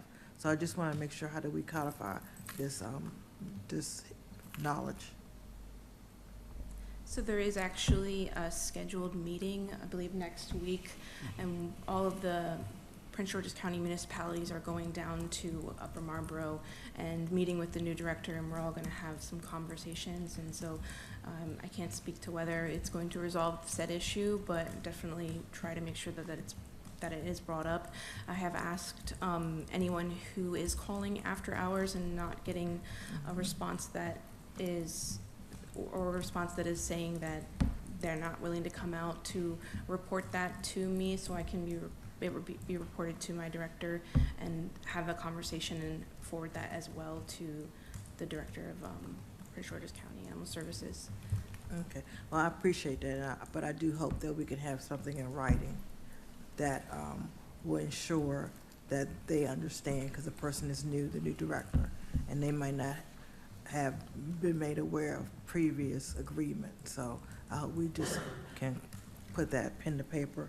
My second and last question is in regards to how many calls do you get from the neighboring cities like Greenbelt, Berwyn Heights, University Park? Because it seems, as talking to other colleagues, they're also having a problem. Those who don't have an animal control officer, they're having an uptick in concern with animals being left in someone's house or whatever. So I'm just curious. Yeah. Do you get calls? It's definitely hard to document exactly how many calls. Before we had the part-time staff, the calls that were coming into animal welfare were coming directly to me, to my work cell phone. And so personal knowledge, having to take every single call that was coming in during my work hours, I would estimate about 80% were outside of city limits. Okay, no, thank you for that. And I know I said 2 questions, but since you made mention that you're going to go to, and congratulations, Mr. Miller, going to a meeting next week, please advocate for North County Shelter. So, and some funding for us so we can make this come to fruition. But thank you again for your leadership. Thank you for all the advocacy you are providing. I think we'll be speaking about that tomorrow at the Four Cities meeting as well. Thank you for your leadership. All right, we have 2 more hands. Sorry, Mr. Mayor, I put my hand up. Okay, I'll come back to you. Ms. Whitney and then Mr. Ray. Actually, Mr. Adams. I'm in the back of the line, but I've had my hand. Your hand too. Mr. Reagan, Mr. Adams, and then Mr. Hernandez. Ms. Whitney, please go ahead. Yes, I'll try to be fast. First, I get it now that we have the whole conversation, and I saw all the information about the van on here and the fiscal impact, but I would have liked to have seen that under action requested too, just about the fact that we would be purchasing the van as well. I just kind of flipped back and forth a lot from that. But I just wanted to, I wanted to say that I know your department has been doing a lot of work with, it sounds like not enough staff, but I just want to say from the perspective of a resident who's had to call your department that I've never felt that way. And I just feel that your department and you personally have been very responsive and very caring, and I've heard that from other residents as well. So I just wanted to take an opportunity to say that and just to commend you for the level of service that you provide and never making people feel rushed. So thank you for that. I also wanted to ask a quick question. The surrenders that you're seeing an uptick of, do any of those have to do with changes in access to housing? Definitely, a lot of people are calling and reporting that they are moving to a new apartment and they don't allow pets. There's different reasoning. Sometimes there's not a reason as to why. It's behavioral, it's financial, it's a new apartment, it's housing. There's a lot of different, but housing is definitely a big part of the reason why they're calling in. Cool, thank you. Thank you. Then I'll go to Mr. Rigg. Yeah, thanks. And congratulations on assuming responsibility for animal control as well as parking. And I remain excited by the opportunity to watch you deal with illegally parked animals, because I'm sure that is a I'm big- looking forward to working with Rebecca. I think She's been awesome for the city for the last 4 years. Absolutely. My question is specifically with regards to the additional labor for animal control officers. Will this permit the city, or is it a priority of the city to more closely monitor the, I think it's fair to characterize them as tolerated feral cat colonies that are, they seem to be not necessarily in alignment with city code, but are nonetheless tolerated and I believe supported on some level, but I don't know to what extent they're monitored. And I've always thought we were a little bit understaffed considering the number of these colonies and considering the impact on local wildlife potentially. So the city does fund the TNVR, Trap, Neuter, Vaccinate, Release program. So we fund anywhere inside of city limits to take any feral cat that we capture and prevent that cat from having to be taken to the county shelter or with the possibility of being euthanized. And instead, unless there is a health or aggression risk with that feral cat, then vaccinating it and re-releasing it to the community. It's definitely something that, as an animal control officer, would definitely have a lot more time to be responding and being able to catch more cats with more hours and more time and more staff. Those communities, feral cat communities, aren't monitored by the staff members. We're not required to be monitoring. They're usually in that area where we're picking them up is a community cat caretaker that is usually identified to be caring for those feral cats and monitoring them, and they always report back to us for anything that they may need as far as when we get new cats coming in or anything like that. It would definitely benefit from that extra staff member, and we would be able to respond and get more cats because we are low on the volunteers, on people that are calling in and asking to do it. We would used to be able to allow people to take the cats to the clinics and get them TNR'd themselves, but with staffing as far as us and the staffing as clinics, veterinary clinics, they aren't allowing walk-ins anymore. It's very much, you have to call ahead and make sure that there's an appointment, so it's not as easy of a system as it used to be. And as soon as they are TNR'd, ear-tipped, and released, they are protected under the county code as an ear-tipped cat, and we are not, as animal control officers, allowed to pick them up again unless they are sick or injured or aggressive.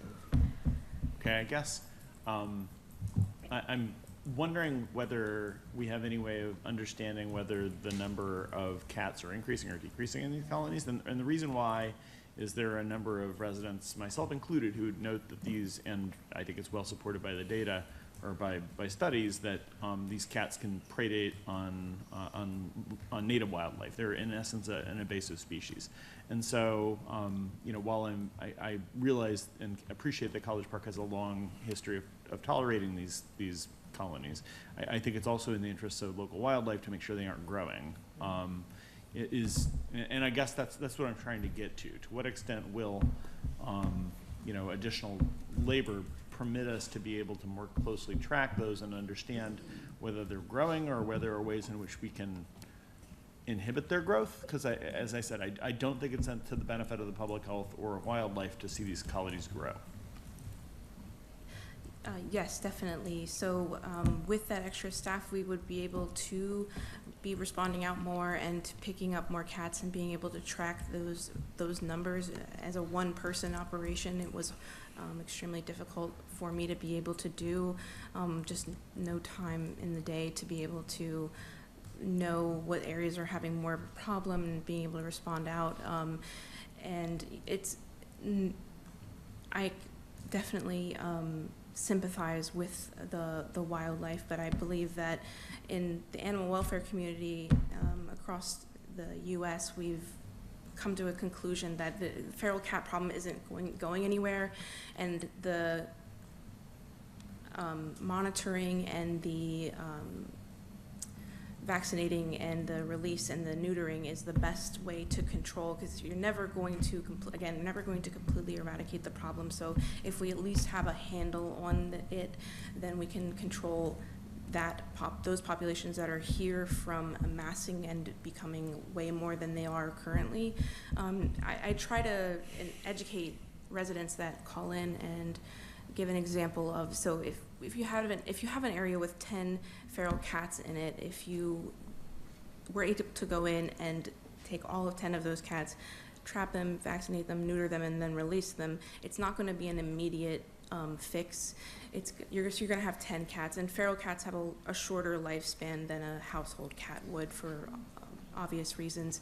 And what you'll see is that in 3 or 4 years, instead of 10 cats, since they're all going to be neutered, you're going to have 6 or 4 in that area over time. So it'll eventually help control the population from, if you had left those 10 cats and done nothing, you might have 30 in a few years instead of the 10 that, you know, the 4 or 5 that we might have if we go in and vaccinate. And it's more of a control response than actual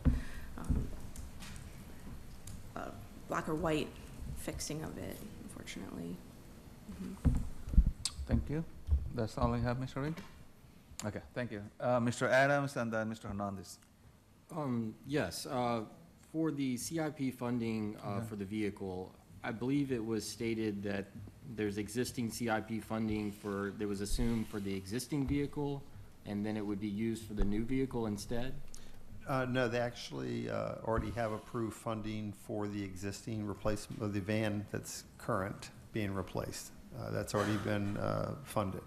Mr. Fields had advised Mr. Young and myself this afternoon that the second proposed animal control van that's part of this would also fall in the vehicle replacement CIP, and that there are available funds for that as well.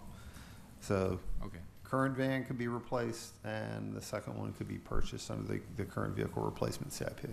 And so is the current vehicle replacement of a similar cost to what is being proposed here as well?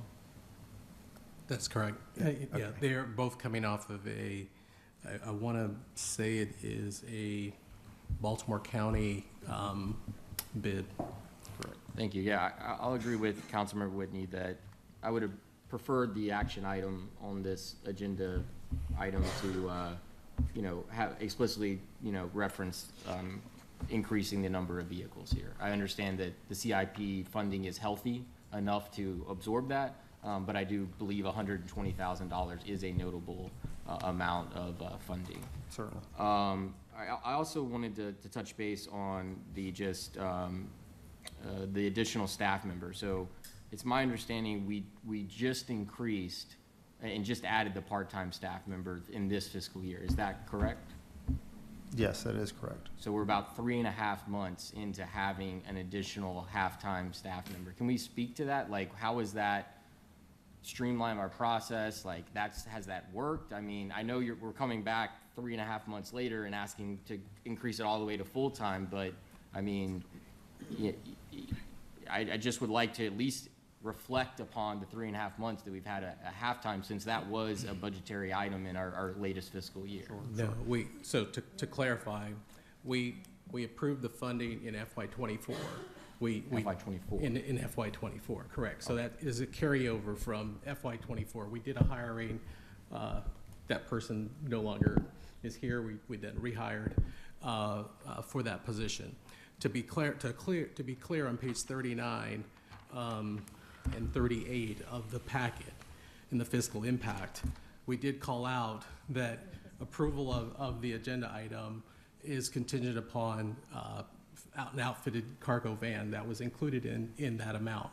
And so I also wanted to make clear that we had already approved as part of the operating budget last year in FY '25 and for the existing cargo van, that the funding was there, and it was all coming out of the same account. So I just want to clarify that is, we're trying to be as transparent as we can about where the funding would come from. We were asked the question, so we answered. Got it. Thank you so much for that. And I do see where the agenda item does say that the part-time was added in FY '24, so that means it's more than a year since that's been at least approved in the budgetary context. Yeah, I appreciate this. I think there's been a lot of good justification. I think, you know, we receive a great service as it is, but there is additional need. I would just say that we've added a lot of staff recently, and I really prefer the budgetary process for adding staff, because it not only has an impact in today's costs, but it's a perpetuitous add here. And I think there is a lot of very intentional public outreach and public input during that budgetary process, and so I just want to express that. Thank you. Thank you. All right, the very last question and comments from Councilmember Hernandez. You still have, or you got all the answers? No, he's unmuted. Hernandez, floor is yours. Yeah, sorry, it's my signal's bouncing internet. You're muted again. Okay, better? Yeah, we can hear you. Go ahead, please. Hello? All right, yeah. Really quickly, in terms of what my colleague said, Councilmember, dog waste and animal waste around, would welcome like the office's efforts to potentially push out a public service announcement campaign, educating residents about the waste, like proper waste disposal. I know that the city staff has done an excellent job putting dog, I guess, poop bags around everywhere, and we greatly welcome that. Maybe just like everyone, we have an additional need to remind residents that it's not only is it bad for the environment and for just being a bad neighbor, but also enforceable by our code, that you should not be letting your dog just run wild. In terms of running wild, have received some concerns about dogs that are unleashed.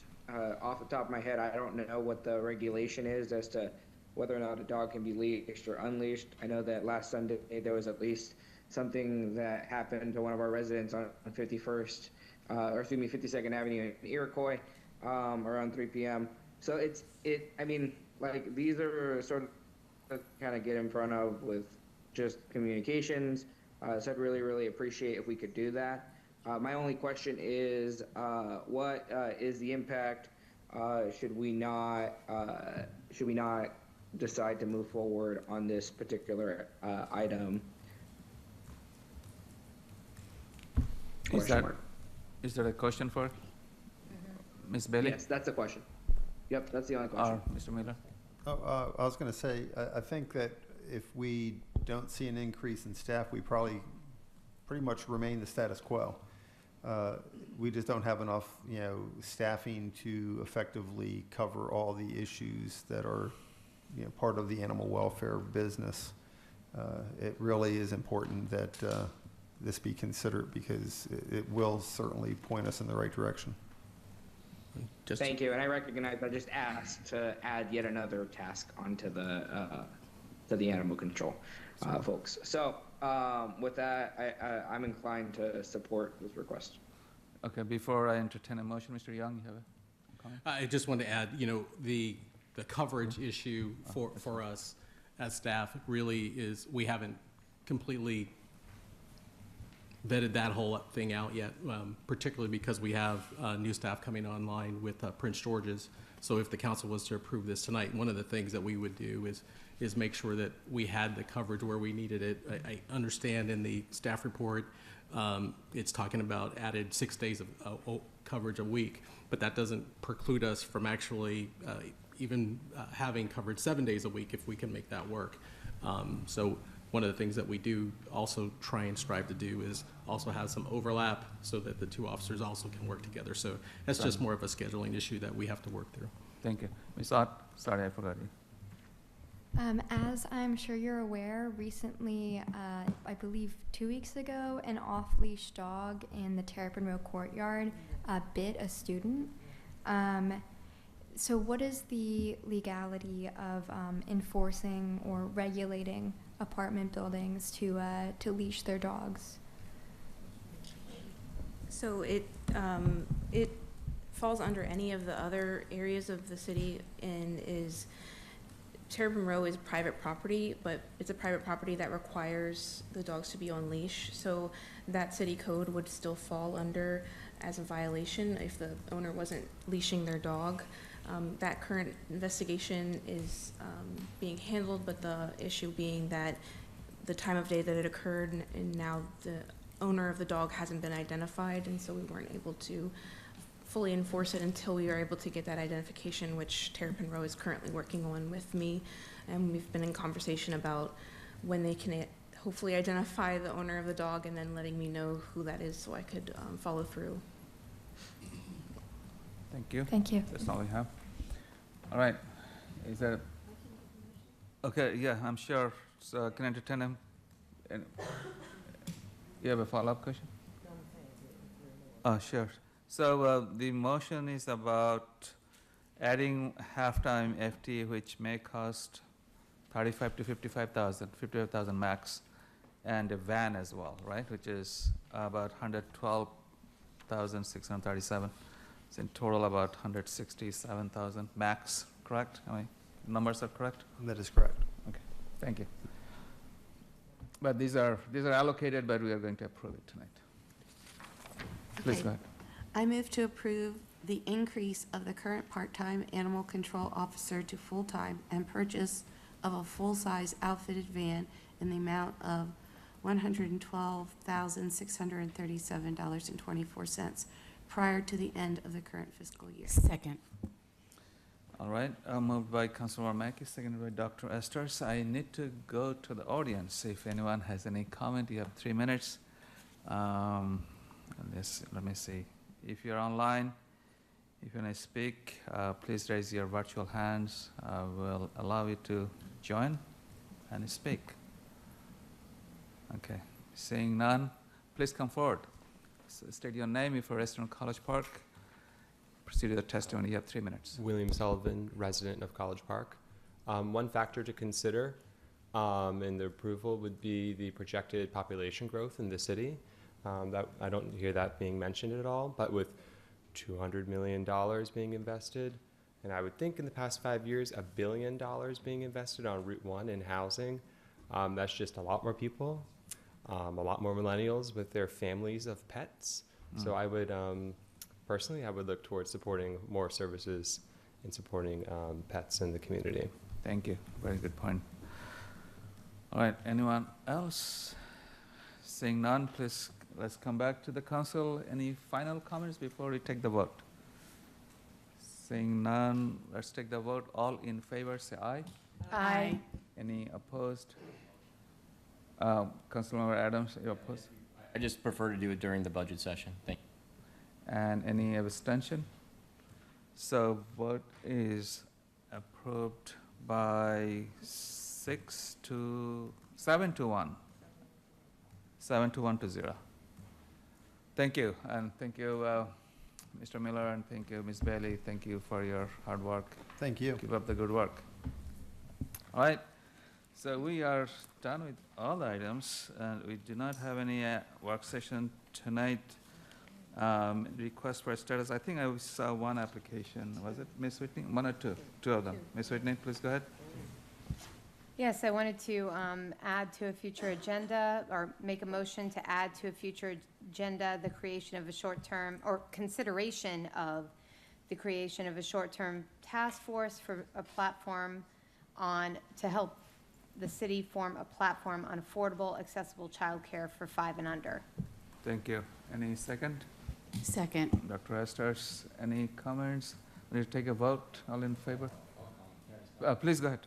I'll comment that we had a future agenda item regarding affordable childcare partnerships grants that could likely lead to a committee that could, serve as a, as a entity for us to get feedback from. So that's already on our future agenda items. Certainly, that is still on the agenda. All right, Mr. Eric?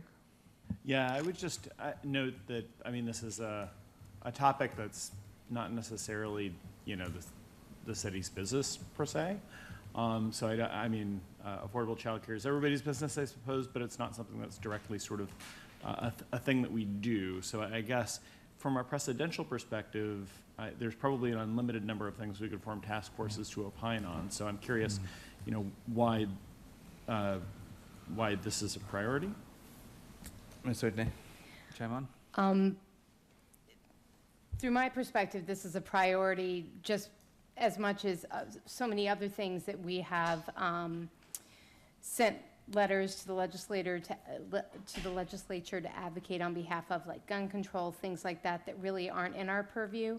But affordable, accessible childcare is something that does deeply affect our residents, and we hear about it from them.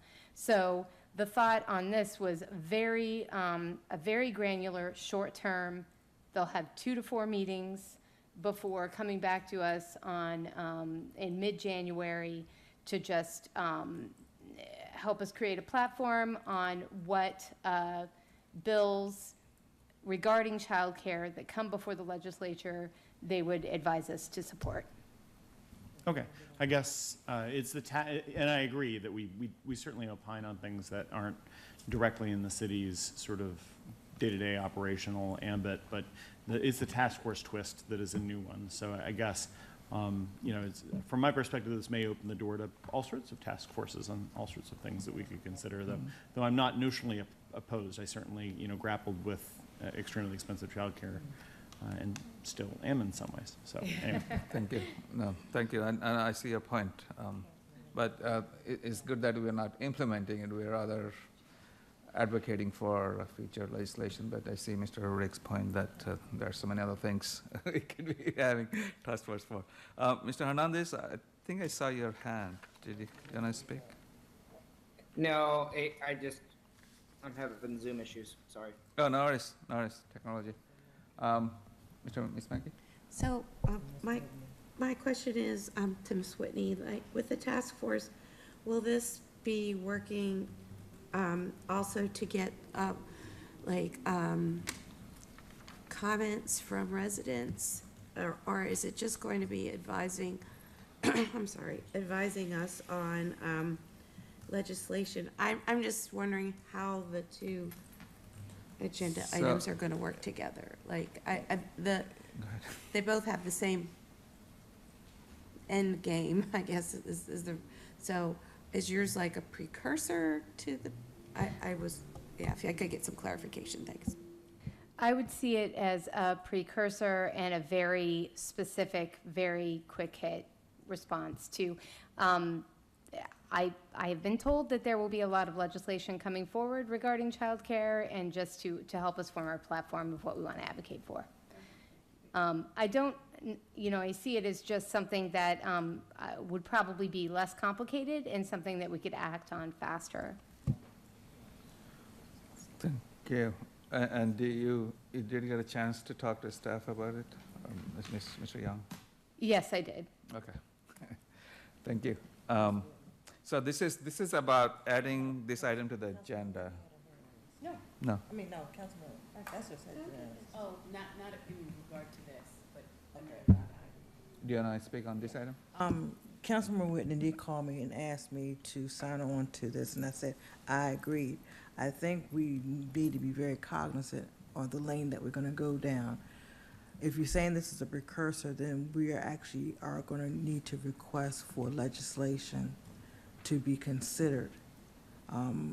Yes, there will be many bills, but you're looking at legislation to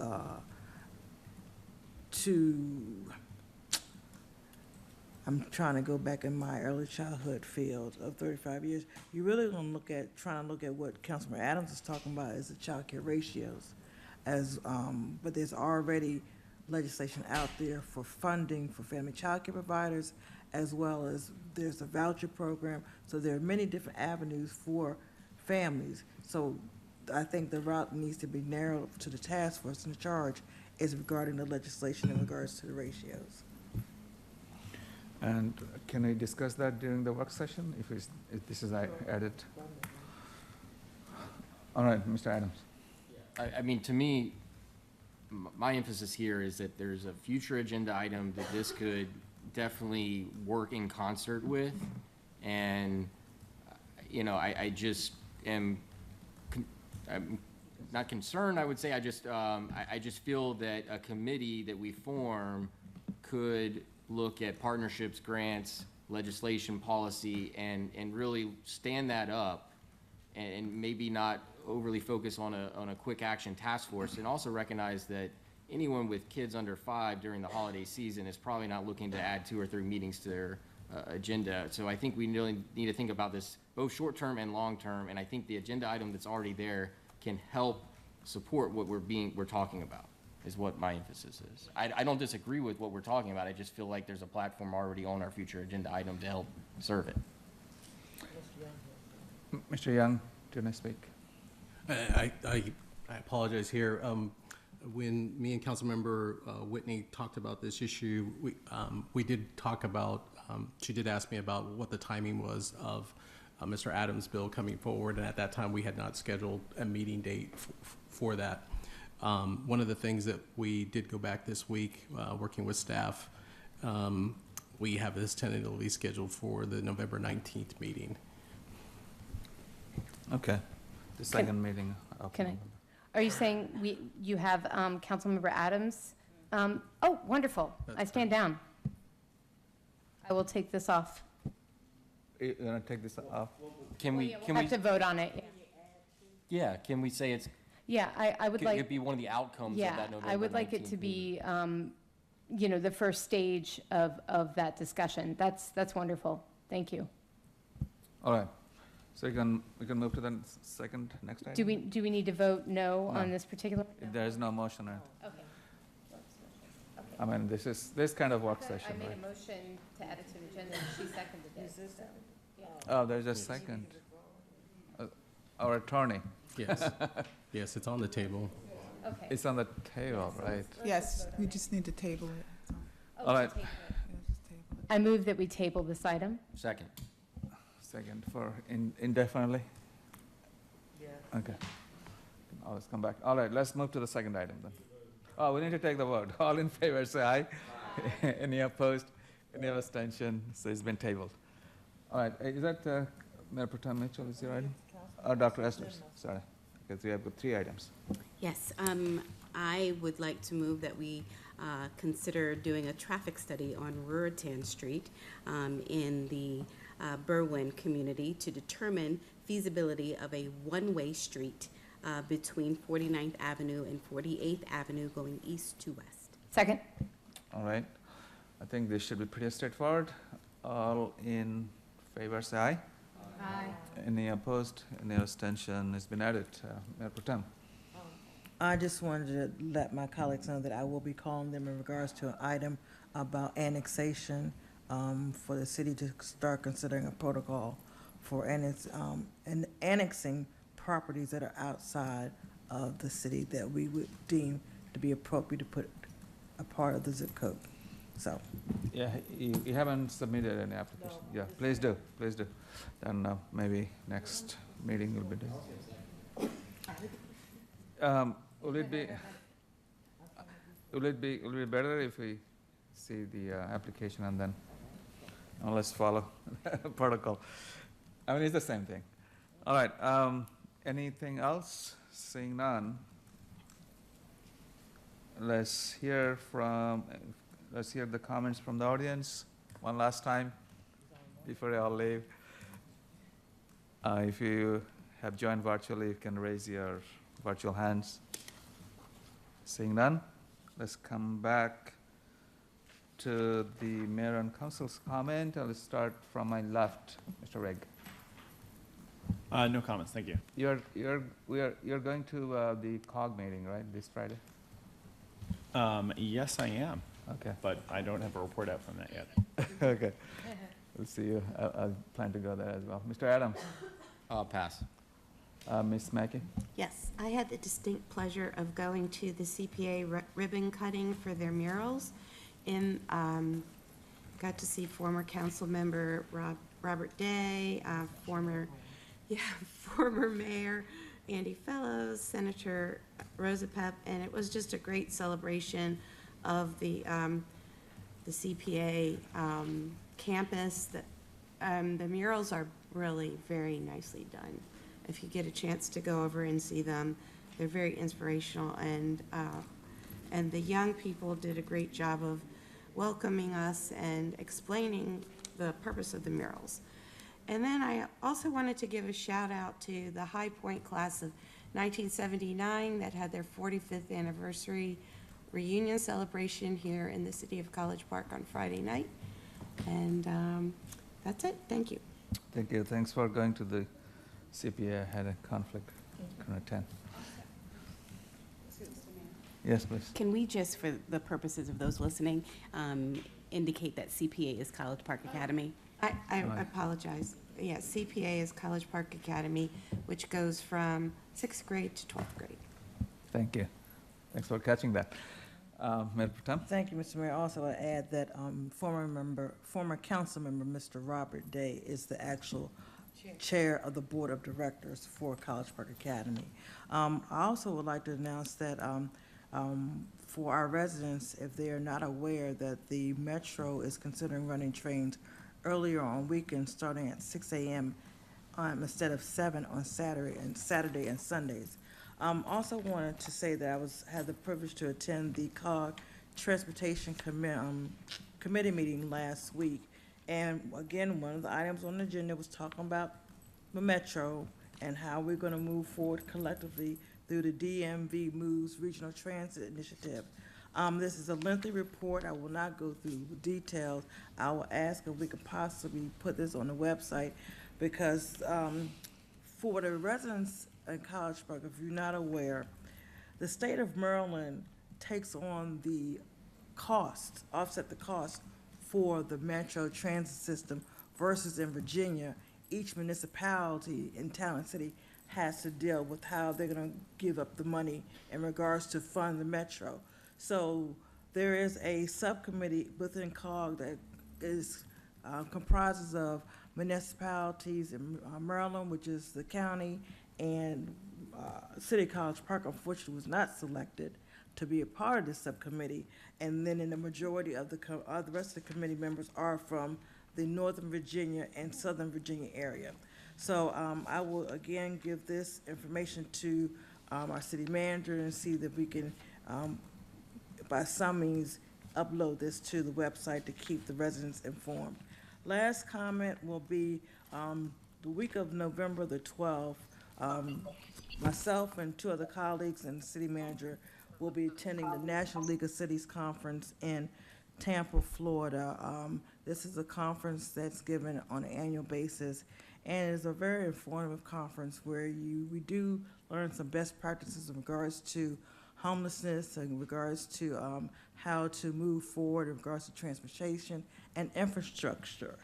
So you wonder why I'm making this announcement. So for myself, I currently sit on the board of directors. This year, I have applied to run for second vice president for the National League of Cities, and I will hopefully come back victoriously in Tampa. So I look forward to hopefully representing College Park again in another leadership role. Thank you, Mr. Mayor. I'm sure. Wishing you all the best, and I'm sure the College Park team will campaign for you. All right, so yeah, you mentioned something important, that our next meeting will be November 12th, am I correct? There isn't any meeting between today and November 12th, so there are 20 days of break. And lots of things happening, including our national election.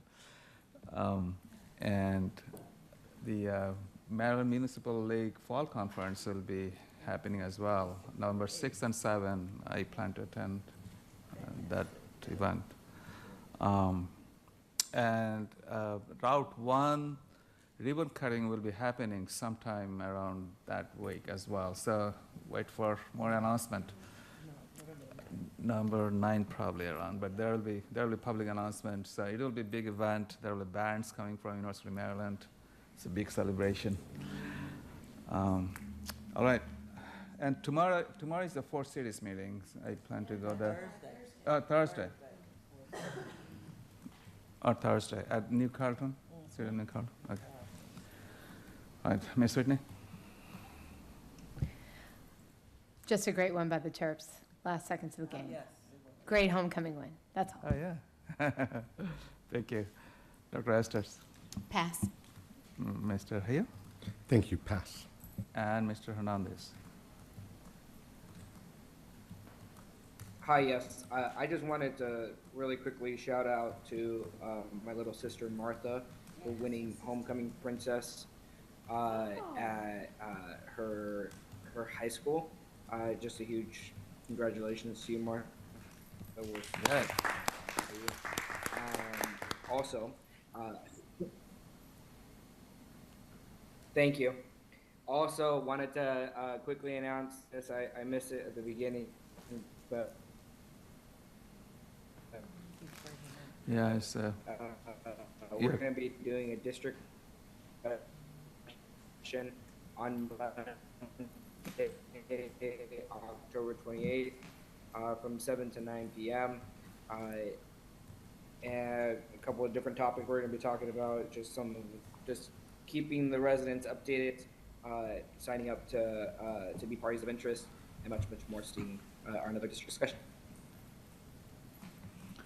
Yeah, I think I can cover the rest that we missed. I think Councilman Hernandez was talking about, we're announcing the District 1 discussion, community discussion that is going to happen on October 28th. It's 7:30-ish at Davis Hall, probably. 7. At 7 o'clock, 7 to 9. 7 to 9. Thank you for organizing it. All right. With that, let's go to our student liaison. Pass. And Mr. Young? I really have nothing. Me and Ms. Anderson have some of our own cat herding to do, so no comments.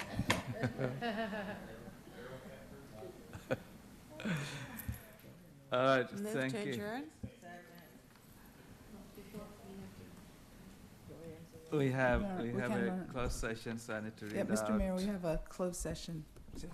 Yeah, where is that statement? It's, can I have a copy of that, please?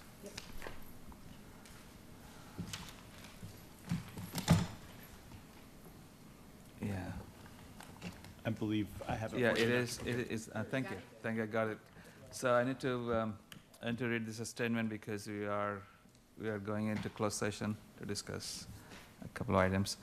And it reads as follows: pursuant to the statutory authority of Maryland Annotated Code General Provisions, Article 3-305B7 and 13, the Mayor and Council of the City of College Park are providing notice that they will meet in a closed session after this meeting to consult with legal counsel to obtain legal advice. They will not return to open session. So at this time, I will entertain a motion Motion to to adjourn. adjourn, to go to closed session, and we'll not be coming back, right? Motion to adjourn to closed session for the reasons stipulated in your statement. Second. Thank you. All in favor, say aye. Aye. Any opposed, any abstention? We are adjourned. Good night, College Park. See you next month on November 12th.